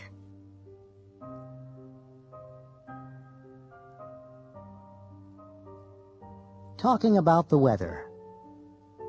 Good morning, Libby. Hi, Jake. It's a nice day, isn't it? Yeah. What are you doing today? I'm not sure. I might go to the beach later. Well, take an umbrella. I've just seen the weather report. It might rain this afternoon. Good afternoon, Mrs. Acuna. Hello, Jake. It isn't very nice today, is it? It was a nice morning. It might stop raining soon. I hope so. Are you playing tennis today? Maybe. It depends on the weather. Good evening, Mr. Pastorius. Good evening, Jake. I think we might have a storm tonight. Oh, really? Yes. The sky's very dark, and I've just heard thunder. Oh, great. I like thunderstorms. I don't. I'm afraid of the lightning. Weather report. Good morning. I'm Wayne Porter, and here is the latest weather report from Channel 15. First, the national picture. The Pacific coast will have strong winds, which might bring rain from Northern California through coastal regions of the Pacific Northwest. In the Rockies, there will be heavy snow. It will be cold and dry in the Midwest, with cloudy skies in the afternoon. Over to the Northeast, where there will be clear skies this morning. There might be some rain in the afternoon, but it won't be heavy. You can expect temperatures in the high 30s to low 40s. Finally, here in the Southeast, it will be warm and sunny in the morning, with a 40% chance of rain in the early afternoon. There will be rain in the evening, and there might be thunderstorms at that time. Now we're going over to Joan Zane in our Tampa studio for your local weather news. Good morning. I'm Wayne Porter with your latest weather news from Channel 15. Let's look at the national situation first. The Pacific coast will have clear and sunny skies all day, but it will be quite cold. The Rockies can expect further heavy snowfalls in the north, and it will be extremely cold. The Midwest will have strong winds coming down from Canada, and these winds will bring a lot of rain into the region. There might be snow in the west of the region later. The Northeast will have cloudy skies with temperatures in the mid-40s. There will be strong winds and heavy rain on the Gulf Coast of Texas, and there might be thunderstorms later in the day. These storms might move across into Florida by the early evening. In Florida, it will be a very hot, humid day with cloudy skies, but there won't be any rain in the earlier part of the day. Now let's hear from Joan Zane for more weather news for the Tampa Bay area. A restaurant kitchen. Hurry up, Chef. I have 12 customers and they all want today's special. Some of them have been waiting for 15 minutes. They're getting upset. I know, but I only have 2 hands. You'll have to help me. Help you? That's not my job. I'm a waitress, not a cook. Well, one of my assistants is off today and the other is out sick. Oh, okay. What do I do first? Well, start putting the meat on the plates and I'll finish these vegetables. Okay. Is that enough meat? That's a little too much. Take some off. What about potatoes? Oh, put on plenty of potatoes. They're cheap. And lots of peas. All right. Can I take them out now? Have you put the gravy on yet? Huh? Oh, no, I haven't. Where is it? Here it is. Oh, there isn't enough gravy. There's plenty in that pot over there. Where? Oh, okay. I've got it. Fine. Now you can begin taking the plates out to the customers. Whew, they're hot. Well, use a dish towel. And don't carry too many plates. You might drop them. Oh, I won't drop them. I've never dropped a plate in my life.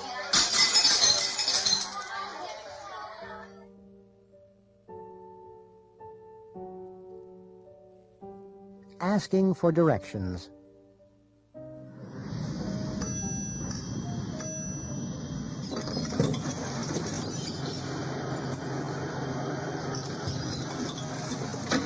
Good morning. Can I help you?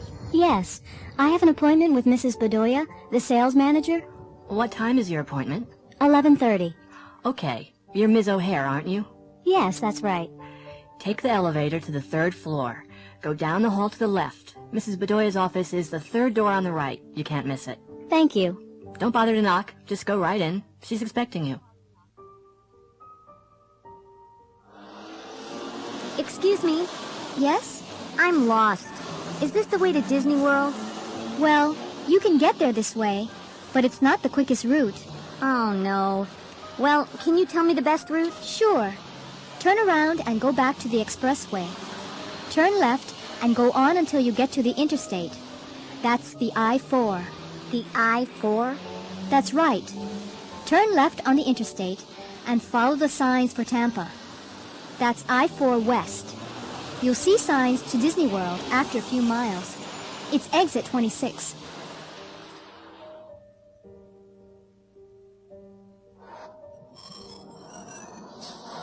Does this bus go to 50th Street? Yes, it does. Step in, please. What's the fare? $1.25. Okay, here's $2. Can't you read? Exact change only. Oh, okay. I have 5 quarters here. Can you tell me when we get to 50th Street? Okay. Thanks a lot.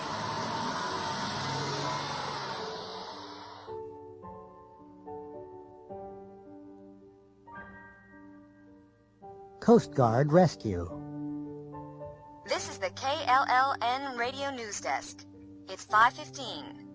A Coast Guard helicopter is trying to rescue a man who has fallen down a cliff in Point Reyes, about 15 miles north of San Francisco. The man is lying on a small beach at the foot of the cliff. The helicopter has arrived at the scene, and a paramedic has climbed down a ladder to the beach. He's speaking to a doctor on the helicopter by radio. Hello? Can you hear me, Doctor? Yes, I can hear you clearly. Is he unconscious? No, he's conscious, but he looks pretty bad. Okay, ask him if he can move. Can you move? No, Ask him if he's in pain. Are you in pain? Oh, yes. Ask him where it hurts. Where does it hurt? It's my back. Uh-oh, don't move him. I'm coming down.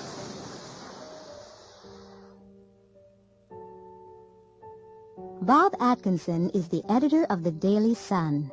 He's sending a young reporter, Lois Gold, to interview the singer Duke Williams. Now, I've arranged an interview for 4 o'clock at his hotel. Ask him lots of questions. You know, ask him if he likes the city, ask him what his next record will be and when he recorded it, and ask him where. Ask him all the usual questions, but don't ask him how old he is, okay?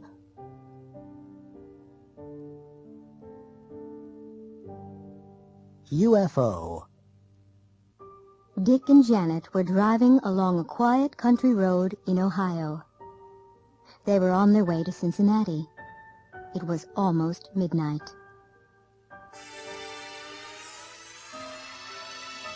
Dick, look over there. There's something in the sky. What is it? I don't know what it is. It's probably a plane. I don't think so. It's too big and too bright. You've seen too many movies, Janet. Oh, no. What's the matter? The engine just died. What's happened to it? Well, I don't know what happened. We'll have to find a service station. There's one in the next town. Great, but I don't know if it's open. It's really late.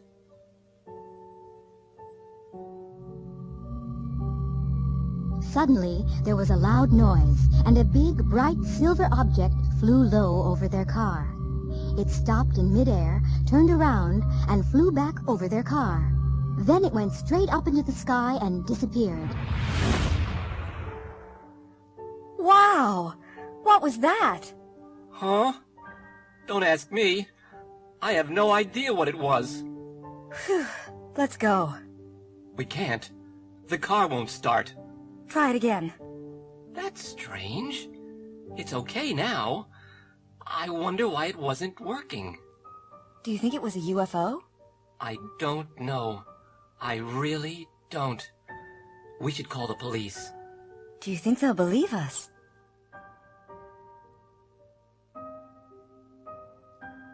A mugging. One night, Sarah Garcia, an elderly widow, was walking down a dark street in Philadelphia. She was carrying her purse in one hand and a shopping bag in the other. There was nobody else on the street except two young men. They were standing in a dark doorway. One of them was very tall with light hair. The other was short and fat with a beard and mustache.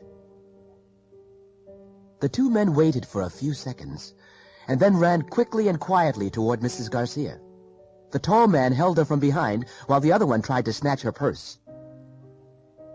Suddenly, Mrs. Garcia threw the tall one over her shoulder. He crashed into the other man, and they both landed on the ground. Without speaking, Mrs. Garcia hit both of them on the head with her purse and walked calmly away. The two surprised young men were still sitting on the ground when Mrs. Garcia crossed the street toward a door with a bright sign above it. Mrs. Garcia paused, turned around, smiled at them, and walked into the Philadelphia Judo Club.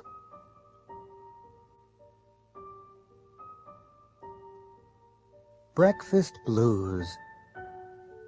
Adrian! Adrian! What? Adrian, come on. It's almost 7 o'clock. Your breakfast's getting cold. All right, I'll be downstairs in a minute. Adrian, you haven't shaved. I know. I'll do it before I go to school. Well, don't forget. And you need a haircut. All right. I'll make an appointment after I finish school. And don't forget, write and thank your grandmother for your birthday present. Yeah, I'll do that when I get time. You'll do it when you get home from school. What about my homework? And I'm going out tonight. You'll do your assignment and write the letter before you go out. Where are you going anyway? Just out. Who with? A friend. Which friend? Just a friend from school. What's her name? Susie. She's in my math class. Well, I'll be out when you get home. You won't go out until your father gets home, will you? He forgot his keys. He left them on the table. Not again. What time will he be home? About 7:15. Why? Oh, no. I'm meeting Susie at 7:30. Well, you'll have to go as soon as he gets home. She'll wait. Will she? You don't know Susie.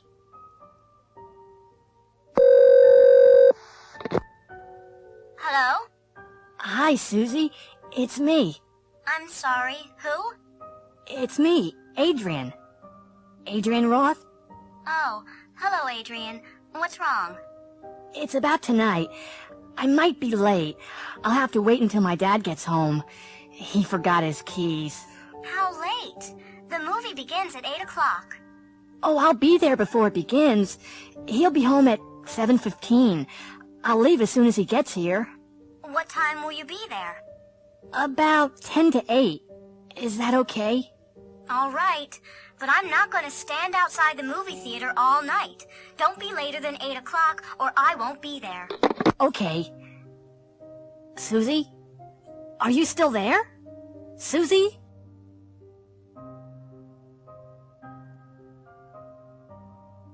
General Hospital. Maternity unit. Mr. Diaz is in the maternity unit. His wife's going to have a baby. Hello. You're Mr. Diaz, aren't you? Have you been waiting long? Not really. Is there any news? Not yet. We'll tell you as soon as there is. Have you thought of any names for the baby? Oh, yes. If it's a girl, we'll call her Lucia. And if it's a boy, we'll call him Francisco. Operating room. David Foster has had a serious accident. His wife's outside the operating room now.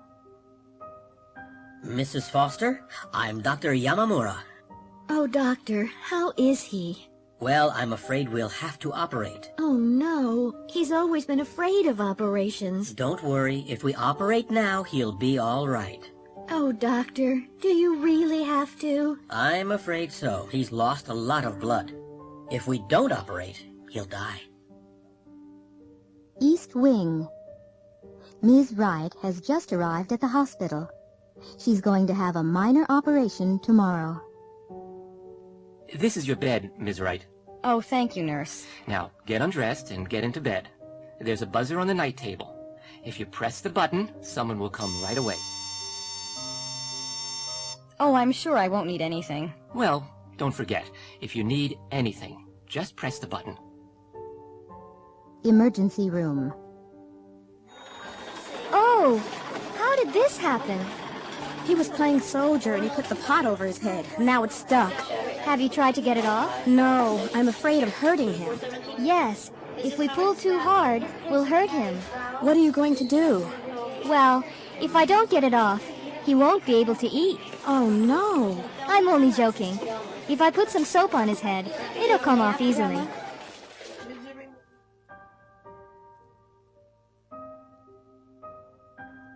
On the road. Lee, you can't park here. There's a fire hydrant. Oh, we'll be back in a few minutes. It's okay. Oh, no, it isn't. You'll get a parking ticket if you leave it here. No, I won't. It's 5:30. All the traffic cops have gone home. Oh, Lee. Yes? Is this your car, buddy?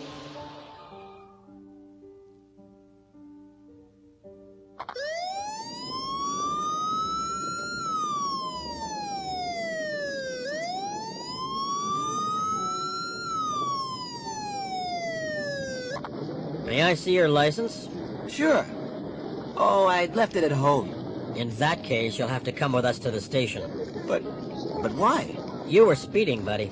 But I was only doing 35. There's a 30-mile-an-hour speed limit. It's a residential section. Really? I didn't see the sign.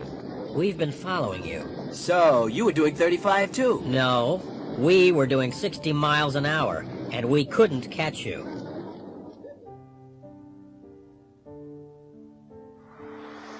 Hello, Turnpike Service Station. Hi. I don't know if you can help me. My car's broken down. We have 24-hour service. Where are you? I'm on US 31, just south of Hopeville. My car's just past the Lone Star Cafe. It's a blue Chrysler LeBaron. Do you know what's wrong with it? I have no idea, but it won't start. I'll send a mechanic out to you. She'll be there in about 15 minutes.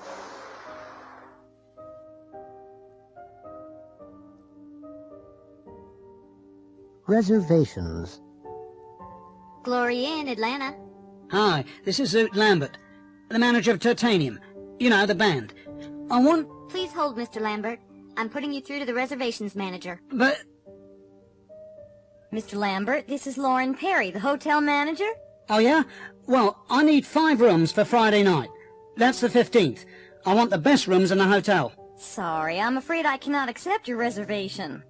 Now, look, we always stay at the Glory Inn. I know that, sir. Last time you were here, we had a number of complaints from other guests. You mean they don't like long-haired rock musicians? That's not the problem, sir.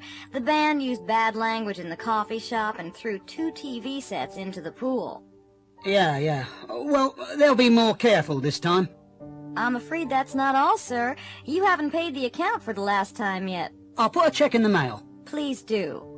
So, what about our reservation for Friday? I'll answer that very simply, sir. No way!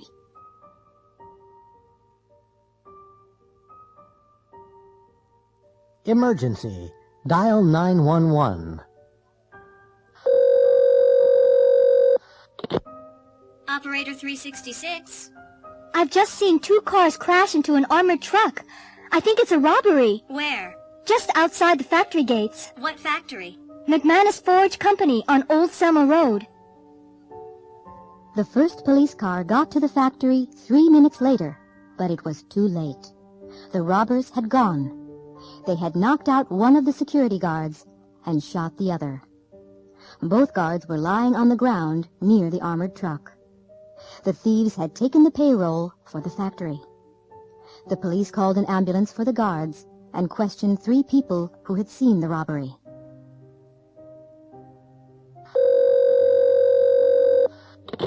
Operator 217. I want to report a fire.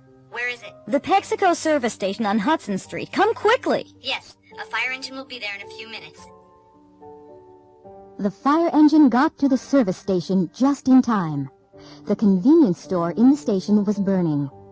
Fortunately, the fire hadn't reached the gas pumps and hadn't spread to the neighboring buildings. The firefighters were able to put it out quickly. The fire had started in the office. Someone had thrown a lit cigarette into a waste paper basket.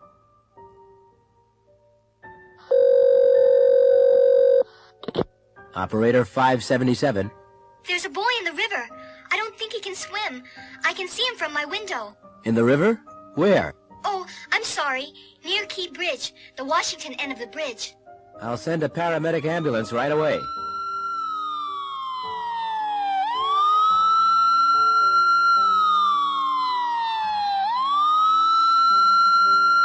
When the paramedic ambulance got there, the boy was lying on the ground.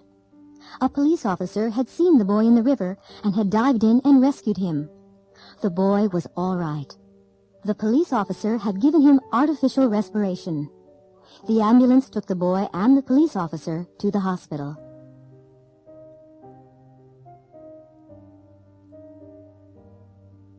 Embarrassing experiences. Reader's letters. Oh, no! Have you ever had an embarrassing experience? Who hasn't? Last week, we asked our readers to tell us about their embarrassing experiences. We received hundreds of letters. Here is a selection. A smart teacher. My most embarrassing experience happened when I had just finished college. I had just started teaching at a high school in Denver. One morning, my alarm clock didn't go off. I had forgotten to set it. I woke up at 8 o'clock, and school started at 8:30. Quickly, I washed, shaved, dressed, jumped in my car, and drove to school. When I got there, classes had already started. I didn't go to the office or the teacher's room, but went straight into my first period class. After 2 or 3 minutes, the students started laughing, and I couldn't understand why. Suddenly, I looked down and understood. I had put on one black shoe and one brown shoe. Stanley Morris, Boulder, Colorado. Hand in hand. The most embarrassing experience I've ever had happened 2 years ago. My wife and I had driven into New York to do some shopping. The streets were very crowded, and we were holding hands. Suddenly, my wife saw a dress she liked in a store window and stopped. I started looking at some radios in the next window. After a minute or two, I reached for my wife's hand. There was a loud scream, and a woman slapped my face. I hadn't taken my wife's hand. I had taken the hand of a complete stranger. Gary Hall, Paramus, New Jersey. A parking problem. My husband and I had decided to buy a new house, and I'd made an appointment to see our bank manager.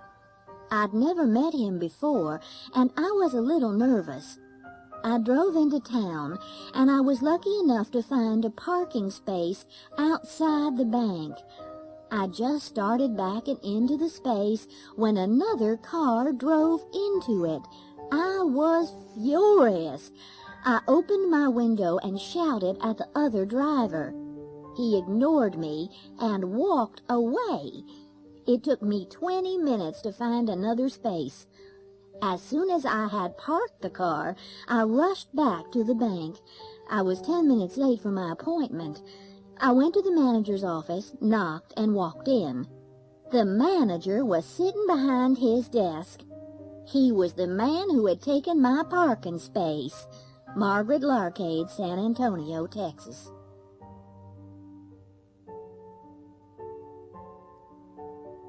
A ghost story. Doug and Kay are staying in an old house on Cape Cod. It belongs to Doug's uncle, and they've borrowed it for the weekend. They arrived an hour or two ago, and they're sitting in front of a fire in the living room downstairs. Oh, Doug, this house is fantastic. I love old houses. There's a ghost here, you know. Doug, don't be silly. Are you trying to scare me? No, I've been coming here for years. We used to stay here when I was a kid. I saw the ghost myself once. This isn't funny, Doug, and I don't believe in ghosts. You don't? Well, I do. Where did you see the ghost? Upstairs, in the bedroom. Yeah, right. Did it have a white sheet over its head? No. It was just an ordinary ghost. He was wearing clothes from the 1800s. He? Who? The ghost. I'll tell you about it. I'd been out walking all day, and I was really tired, so I went to bed early. Had you been reading a book about ghosts? No. Well, go on. What happened? I'd been in bed for 2 or 3 hours. How did you know that it was a few hours? There's an old grandfather clock in the bedroom. You'll see it when we go upstairs.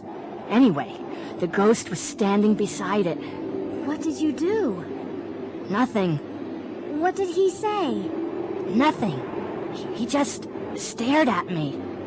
How did he get into the room? Hadn't you locked the door? Yes, I had. And the window, too. It was a cold, foggy night like tonight. Was there a fireplace? Yes, but it was too small for a man to get down. Anyway, there'd been a fire. What did you do? I sat up and stared back at him. I was too shocked to move. Well, what happened? I don't know how long we've been staring at each other, when suddenly I shouted, and he disappeared. I don't believe it. I didn't believe it myself at the time, but when I told some people who live around here, they believed me. Some of them had seen the ghost themselves. They could even describe him. If you ask them, they'll tell you. Doug, put some more wood on the fire. I'm going to sleep right here tonight.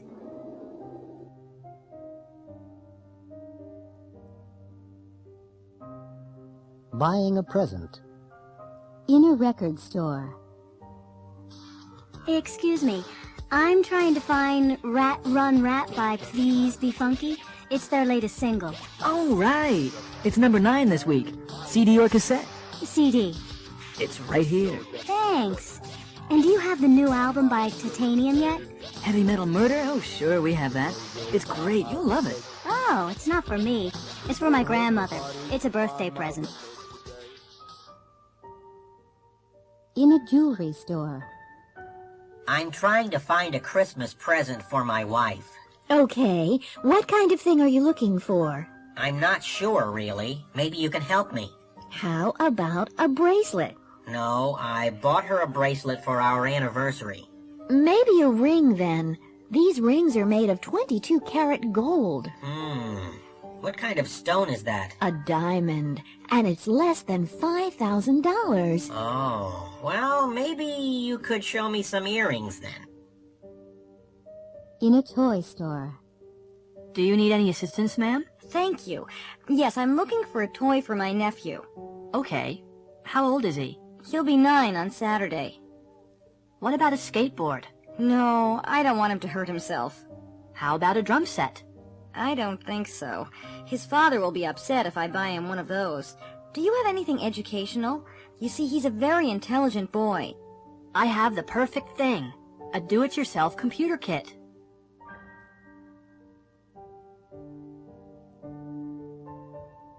Where is it made? Good evening. I'm Jesse Carson. Welcome to Double Your Cash. Our first contestant tonight is Dawn Sikorsky from Lincoln, Nebraska. How are you doing, Dawn? I'm doing fine, Jesse. What do you do, Dawn? I'm a librarian. And were you born in Lincoln? No, I wasn't. I was born in Omaha. Okay. Now the first question is for $100. Are you ready? Sure. Where are Ferrari cars made? Are they made in Spain? Are they made in France? Or are they made in Italy? That's easy. Italy. Correct. That's great, Dawn. Okay, Dawn. You can take the $100 right now, or you can have another question and double your cash. I'll take another question. Okay. This is for $200.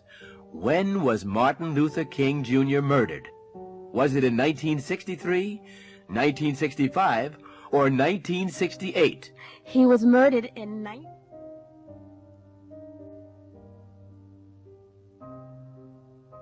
A real bargain. Donna Wu is looking for a new house. She's with the realtor now. Well, Ms. Wu, this is the house that I told you about. 341 Sun Lake Drive. The owners are away, but I have the keys. When was it built? It was built in 1936. Who built it? I have no idea. Is it important? No, I guess not. Is that a new roof? It looks new. It's pretty new. It was put on 2 years ago.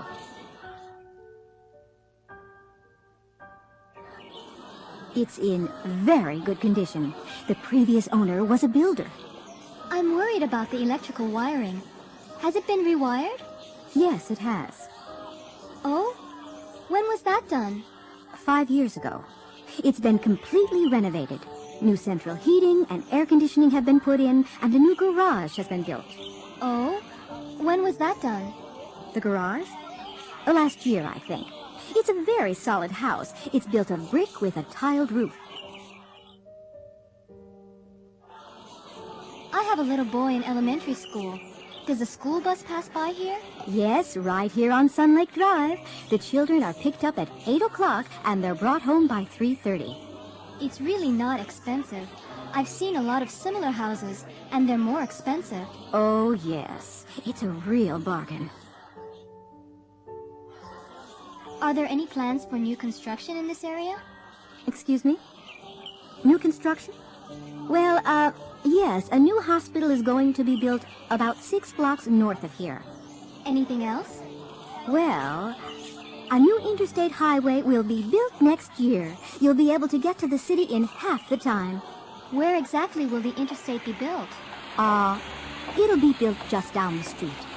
Sun Lake Drive has been chosen as the main exit for the city. It'll be interesting. You'll be able to watch the traffic.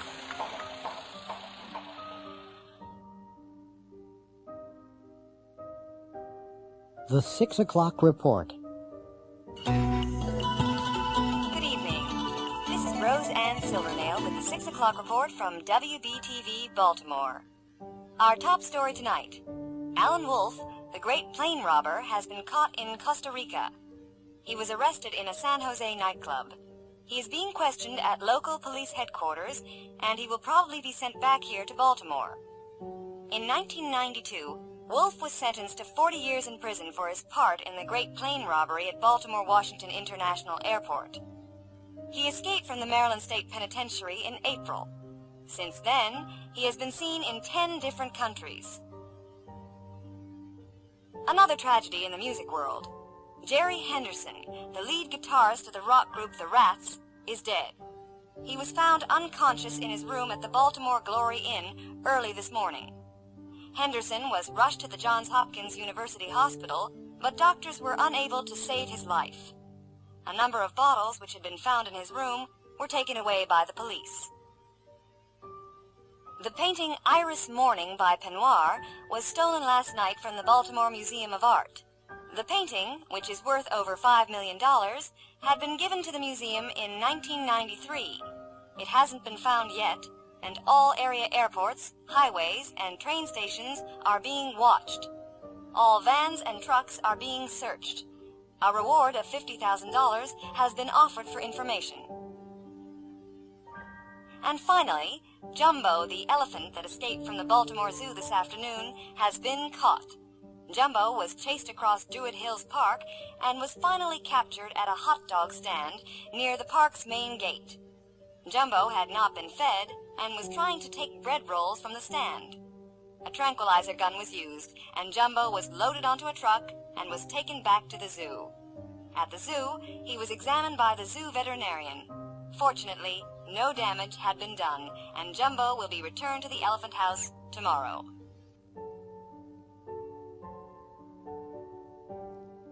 The Sunday Magazine. Last night, I went to see the new musical at the Lewis and Clark Memorial Theater.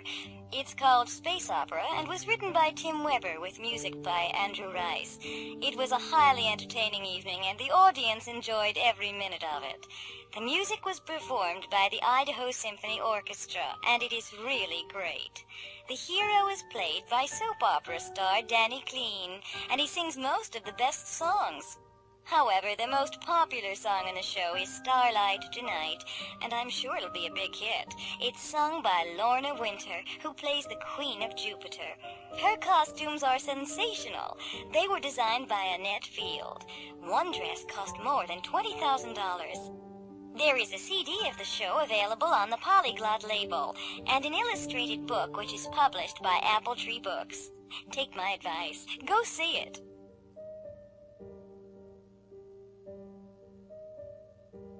Elvis Presley, Story of a Superstar.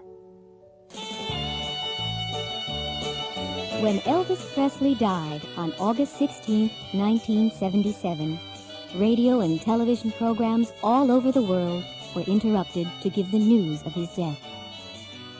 President Carter said, "Elvis Presley changed the face of American popular culture. He was unique and irreplaceable." 80,000 people attended his funeral, and Elvis Presley movies were shown on television, and his records were played on the radio all day. In the year after his death, 100 million Presley albums were sold. Elvis Presley was born on January 8, 1935, in Tupelo, Mississippi. His twin brother died at birth. His parents were very poor, and Elvis never had music lessons, but Elvis regularly sang at church services. In 1948, when he was 13, his family moved to Memphis, Tennessee. Elvis left school in 1953 and got a job as a truck driver. In the summer of 1953, Elvis paid $4 and recorded 2 songs for his mother's birthday at Sun Records studio. Sam Phillips, the owner, heard Elvis and asked him to record That's All Right in July 1954. 20,000 copies were sold, mainly in and around Memphis. Elvis made 5 more records for Sun, and in July 1955 he met Colonel Tom Parker, who became his manager. Parker sold Elvis's contract to RCA Records. Elvis immediately bought a pink Cadillac for his mother. In January 1956, Elvis recorded Heartbreak Hotel, and 1 million copies were sold. In the next 14 months, he made another 14 records, and they were all big hits. In 1956, he also made his first movie in Hollywood, Love Me Tender. In March 1958, Elvis had to join the army. When his hair was cut, thousands of women cried. He spent the next 2 years in Germany, where he met Priscilla Ballou, who became his wife 8 years later in 1967. In 1960, he left the army and went to Hollywood, where he made several movies during the next few years. Most critics thought the movies were a waste of his talent. By 1968, many people had become tired of Elvis. He hadn't performed live since 1960. But then he recorded a new album, From Elvis in Memphis, and appeared in a TV special. He became popular again and went to Las Vegas, where he was paid $750,000 for 4 weeks. In 1972, Priscilla left him, and they were divorced in October 1973. The next few years were spent doing concert tours. Elvis died at home of a heart attack. He had been eating and drinking too much for several years. He left all his money to his only daughter, Lisa Marie Presley. Since his death, Elvis has sold more records than during his lifetime. He has become a legendary figure, and every year there are rumors that he is still alive. In 1993, Elvis was the first rock musician to be featured on a U.S. postage stamp. People were asked to vote. Did they want a picture of the young 1956 Elvis or of the Elvis of the Las Vegas shows? You can see how they voted. Classifieds. Andy. I have $6,000. I'm going to look at the car. If I like it, I'll buy it. Barbara. That's a nice car, but I don't have enough money. If I had enough money, I'd buy it. Chris. I've worked for an oil company for 10 years. I have a BS in engineering. I have the qualifications. I'm going to apply for the job. If they offer me the job, I'll definitely take it. Dave. I like that job, but I can't apply for it. I don't have the qualifications. If I had the qualifications, I'd apply for it. Floyd. I'm a mechanic, and I know a lot about cars. I have a current driver's license and enough money. If they ask me, I'll go with them. Tom. I have $4,000 and a current driver's license, but I know very little about cars. If I knew something about cars, I'd go with them. Jessica. I am a native speaker of English. I can read and write Spanish. I'll apply for the job. If I get it, I'll have to move to New Jersey. Helen. I am a native speaker of English, but I can't read or write Spanish. If I could read and write Spanish, I would apply for the job. Darlene. I'm 19 and I'm interested in the job. I'll get more information if I call. If the salary's good, I'll apply. Jack. I'm interested in the job, but I'm too young. I'm only 17. If I were older, I'd apply.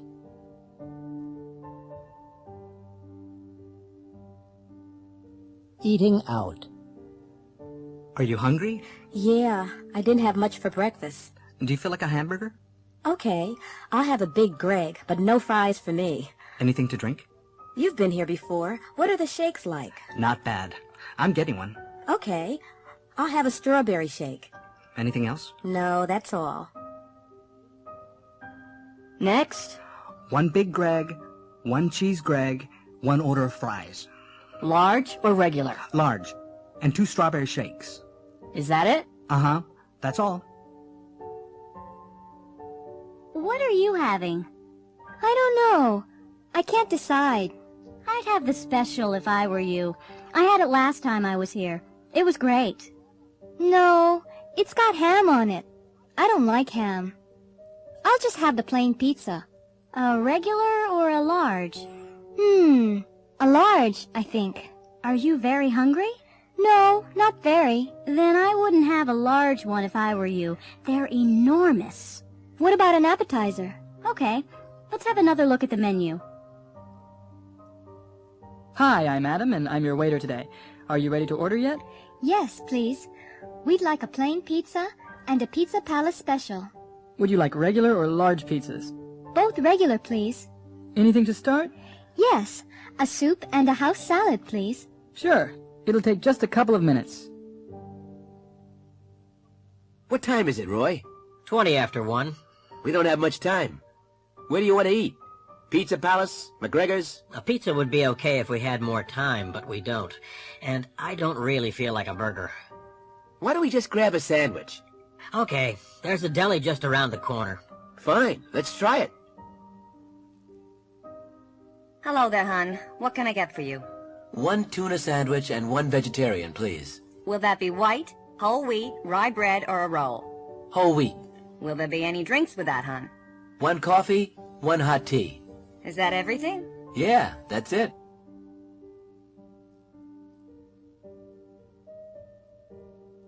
Offshore oil. On tonight's edition of Mississippi Magazine, we'll look at offshore oil in the Gulf of Mexico. Oil was first discovered in the Gulf of Mexico in the 1930s. Since then, more oil has been found off the coasts of Florida, Alabama, Mississippi, Louisiana, and Texas. More money is being brought into the state of Mississippi from offshore drilling leases. We aren't going to become very rich, but we must decide how to spend the revenue from oil. We took our TV cameras into the streets to ask people their opinion. Our question was, if you were the governor of Mississippi, what would you do with the money? Well, of course I'm not the governor, but if I were, I'd spend the money on more hospitals and schools. We need more doctors, nurses, and teachers. We don't have enough good teachers. If salaries were higher, we could keep better teachers. And there aren't enough doctors and nurses either because the medical schools are too small. If they were bigger, we would have more doctors and nurses. Money that is spent now on education and health is an investment for the future. I think the answer is simple. Taxes are too high in this country. I would reduce state taxes. If we reduced taxes, people would have more money. If they had more money, they'd spend more. Industry would have to produce more, so it would need more workers. There would be more jobs, and we would all be richer. I'm very worried about the economy. There aren't enough jobs for everyone, and people with jobs aren't making enough money. If I were governor, I'd help low-income families pay their heating and electric bills. I'd encourage farmers to produce more food more cheaply. I'd bring more industry into the state. If we did that, everybody would benefit, wouldn't they? There's one thing that makes me happy. I'm glad the money stays in Mississippi. The federal government would spend it on more tanks and bombs.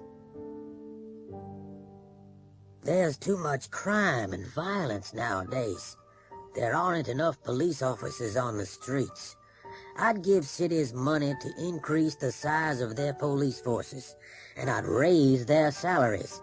If we had more police officers, we'd all feel safer. And I'd increase the benefits for senior citizens. I've worked hard all my life, and I should have a reasonable standard of living.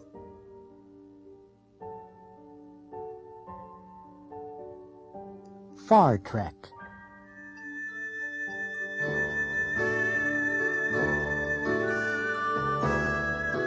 These are the voyages of the Starship Interface.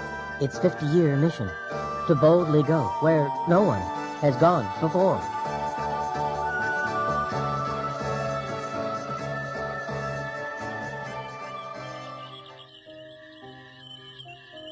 Nothing's happened for years. I'm bored. Captain Kirk, there's a planet on the screen. Look! What's that, Mr. Pseudo? It looks like a Krinklon spaceship. The planet will be destroyed. The Krinklons destroy everything. They must be stopped. What are we going to do, Mr. Schlock? You know Starfleet regulations, Captain. We can observe, but we cannot interfere. Nothing can be done. Pictures from the planet's surface are being received now, Captain. The Krinklons are preparing an attack, Captain. Well, something has to be done. We're going down there. Schlock, Uhuru, come with me. You shouldn't go, Captain. You might be killed.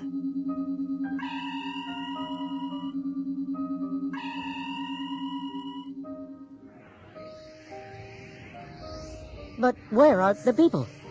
This doesn't look like the same place. At last, Captain Kirk, I have tricked you. I cannot be beaten. You and all your crew will be killed.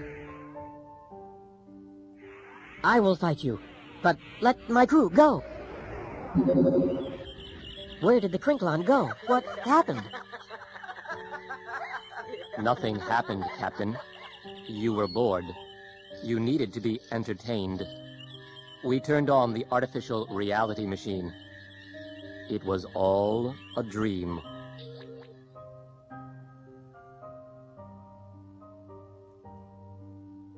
reports. Lynn Willis is a new reporter for the Los Angeles Daily Echo. Last week, several famous people arrived at L.A. International Airport, and Lynn was sent to interview them. Nobody told her very much. Cristina del Castillo, Secretary General of the United Nations. I'm very busy. I have a lot of appointments. I can't say very much. I'm happy to be in Los Angeles. I enjoyed my visit in January. I'll be here for only 12 hours. I'm going to meet the governor. I have no other comments. Lynn's report. Cristina del Castillo visited California yesterday.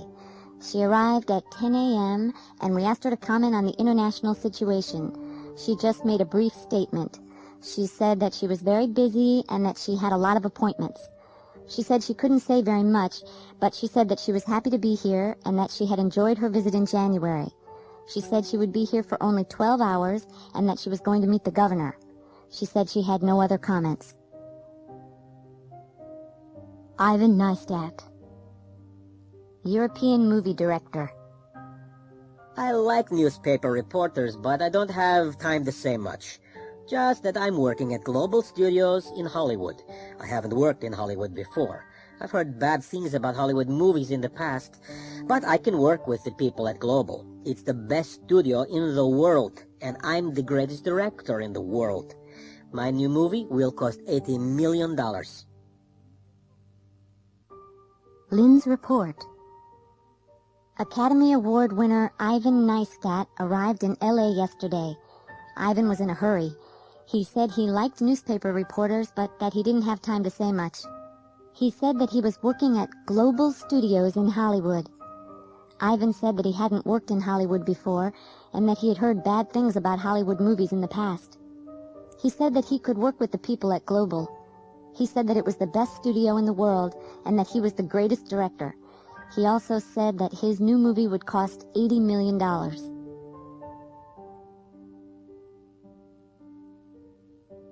Oral exams. Hey, Martha, have you finished the exam? Yes, I have. Whew. Was it hard? Well, yes, it was pretty hard.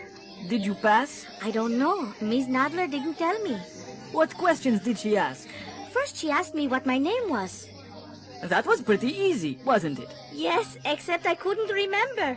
Then she asked me where I came from and how long I'd been studying here at the Institute. And what else did she ask? She asked when I had begun taking English, and she asked how I would use English in the future. Yes, go on. Then she asked me if I liked the Institute and if I lived with my parents. Anything else? I'm trying to remember, Stefan. Oh, yes, she asked if I spoke any other languages. Is that all? Let's see. Well, she asked me what my hobbies were, and she asked me to tell her about them. Then she gave me a picture and asked me to describe it. Then I was asked to read a passage out loud. What did she say at the end? Oh, yes. She asked me to tell you to go in right away.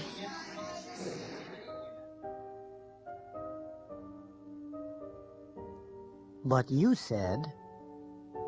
Hello, can I help you?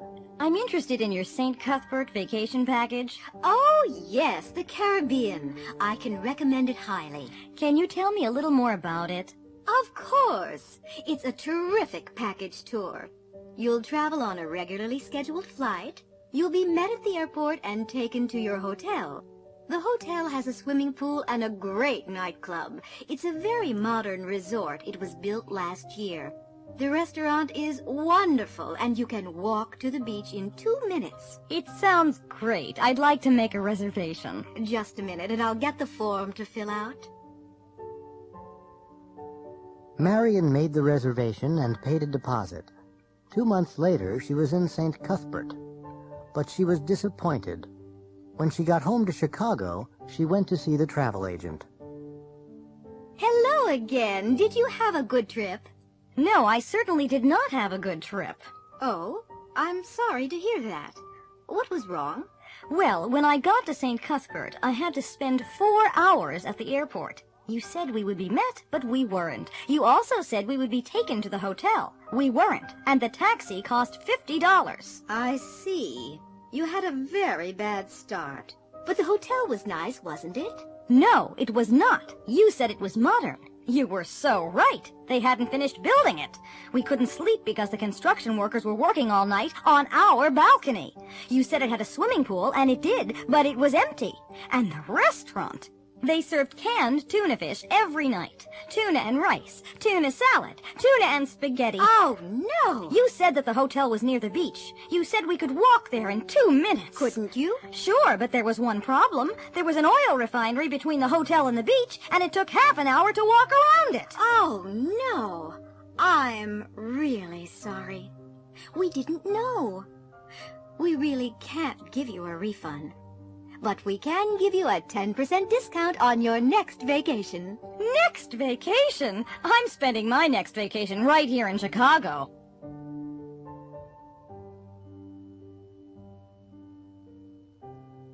Having things done. I'm sorry I'm late. I couldn't get the car started this morning. Winter's almost here. The engine was probably cold.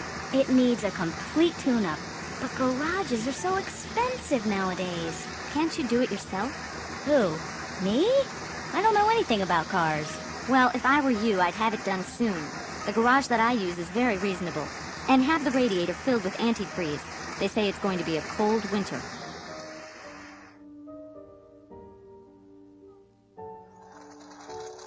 Hi. Do you do alterations? Yes, we do. What do you want done? I'd like to have this skirt lengthened. It's too short for me. Fine. It'll take about 2 weeks. And at the same time, I want to have this dress shortened. It's a little too long. Okay. Would you mind putting on the skirt first? You can change in there. Hello, can I make an appointment to see the optometrist? Sure. Would next Friday be okay? At 3 o'clock? Do you have an earlier appointment? No, I'm sorry. That's the earliest. Well, that'll be okay then. I want to have my eyes tested. I think I need new glasses.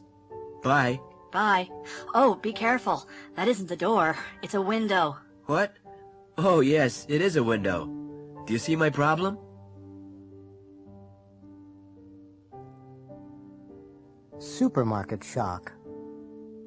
Picture 1. Michelle went to the supermarket last Saturday. While she was shopping, she met her neighbor David. David was with his 3-year-old son Joshua. Picture 2. While they were talking, Joshua got bored. He began playing with some jars of coffee. He took a jar from the shelf. It was very heavy. He put the jar into Michelle's shopping bag. She didn't notice. Picture 3. As Michelle was leaving the supermarket, a store detective stopped her. She took the jar of coffee from Michelle's bag. Picture 4. The manager was very angry. There had been a lot of trouble with shoplifters recently. I'm sorry, but I have to call the police. Oh, no! It's all a terrible mistake. Now I remember. I was talking to my neighbor. His name's David Samuels. Anyway, his little boy Joshua was with him. You see, Josh was playing with some jars of coffee. He was bored, I guess. David asked him what he was doing. I remember. Then I left them and I did the rest of my shopping. I paid for my groceries and went out into the parking lot. The store detective stopped me there. That's it. Josh put the coffee in my bag. I'm sure that's the answer. I'm sorry, I really don't believe you. Michelle, the cashier told me you were in here. I've just been speaking with Josh. He said that he put a jar in your bag. Who are you? I'm Michelle's neighbor. Look, I can explain everything.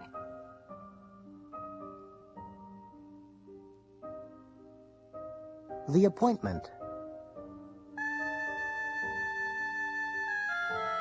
Once upon a time, there was a rich caliph in Baghdad.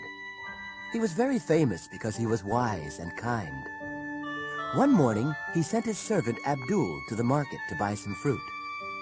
As Abdul was walking through the market, he suddenly felt very cold. He knew that somebody was behind him. He turned around and saw a tall man dressed in black. He couldn't see the man's face, only his eyes. The man was staring at him, and Abdul began to shiver. "Who are you? What do you want?" Abdul asked. The man in black didn't reply. "What's your name?" Abdul asked nervously. "I am Death," the stranger replied coldly, and turned away. Abdul dropped his basket and ran all the way back to the Caliph's house. He rushed into the Caliph's room. "Excuse me, Master. I have to leave Baghdad immediately," Abdul said. "But why? What's happened?" the Caliph asked. "I just met Death in the market," Abdul replied. "Are you sure?" asked the Caliph. "Yes, I'm sure. He was dressed in black, and he stared at me. I'm going to my father's house in Samarra. If I go at once, I'll be there before sunset." The Caliph could see that Abdul was terrified and gave him permission to go to Samarra. The Caliph was puzzled. He was fond of Abdul, and he was angry because Abdul had been badly frightened by the stranger in the market. He decided to go to the market and investigate. When he found the man in black, he spoke to him angrily. "Why did you frighten my servant?" "Who is your servant?" the stranger replied. "His name is Abdul," answered the Caliph. "I didn't want to frighten him. I was just surprised to see him in Baghdad." "Why were you surprised?" the Caliph asked. "I was surprised because I have an appointment with him tonight in Samarra."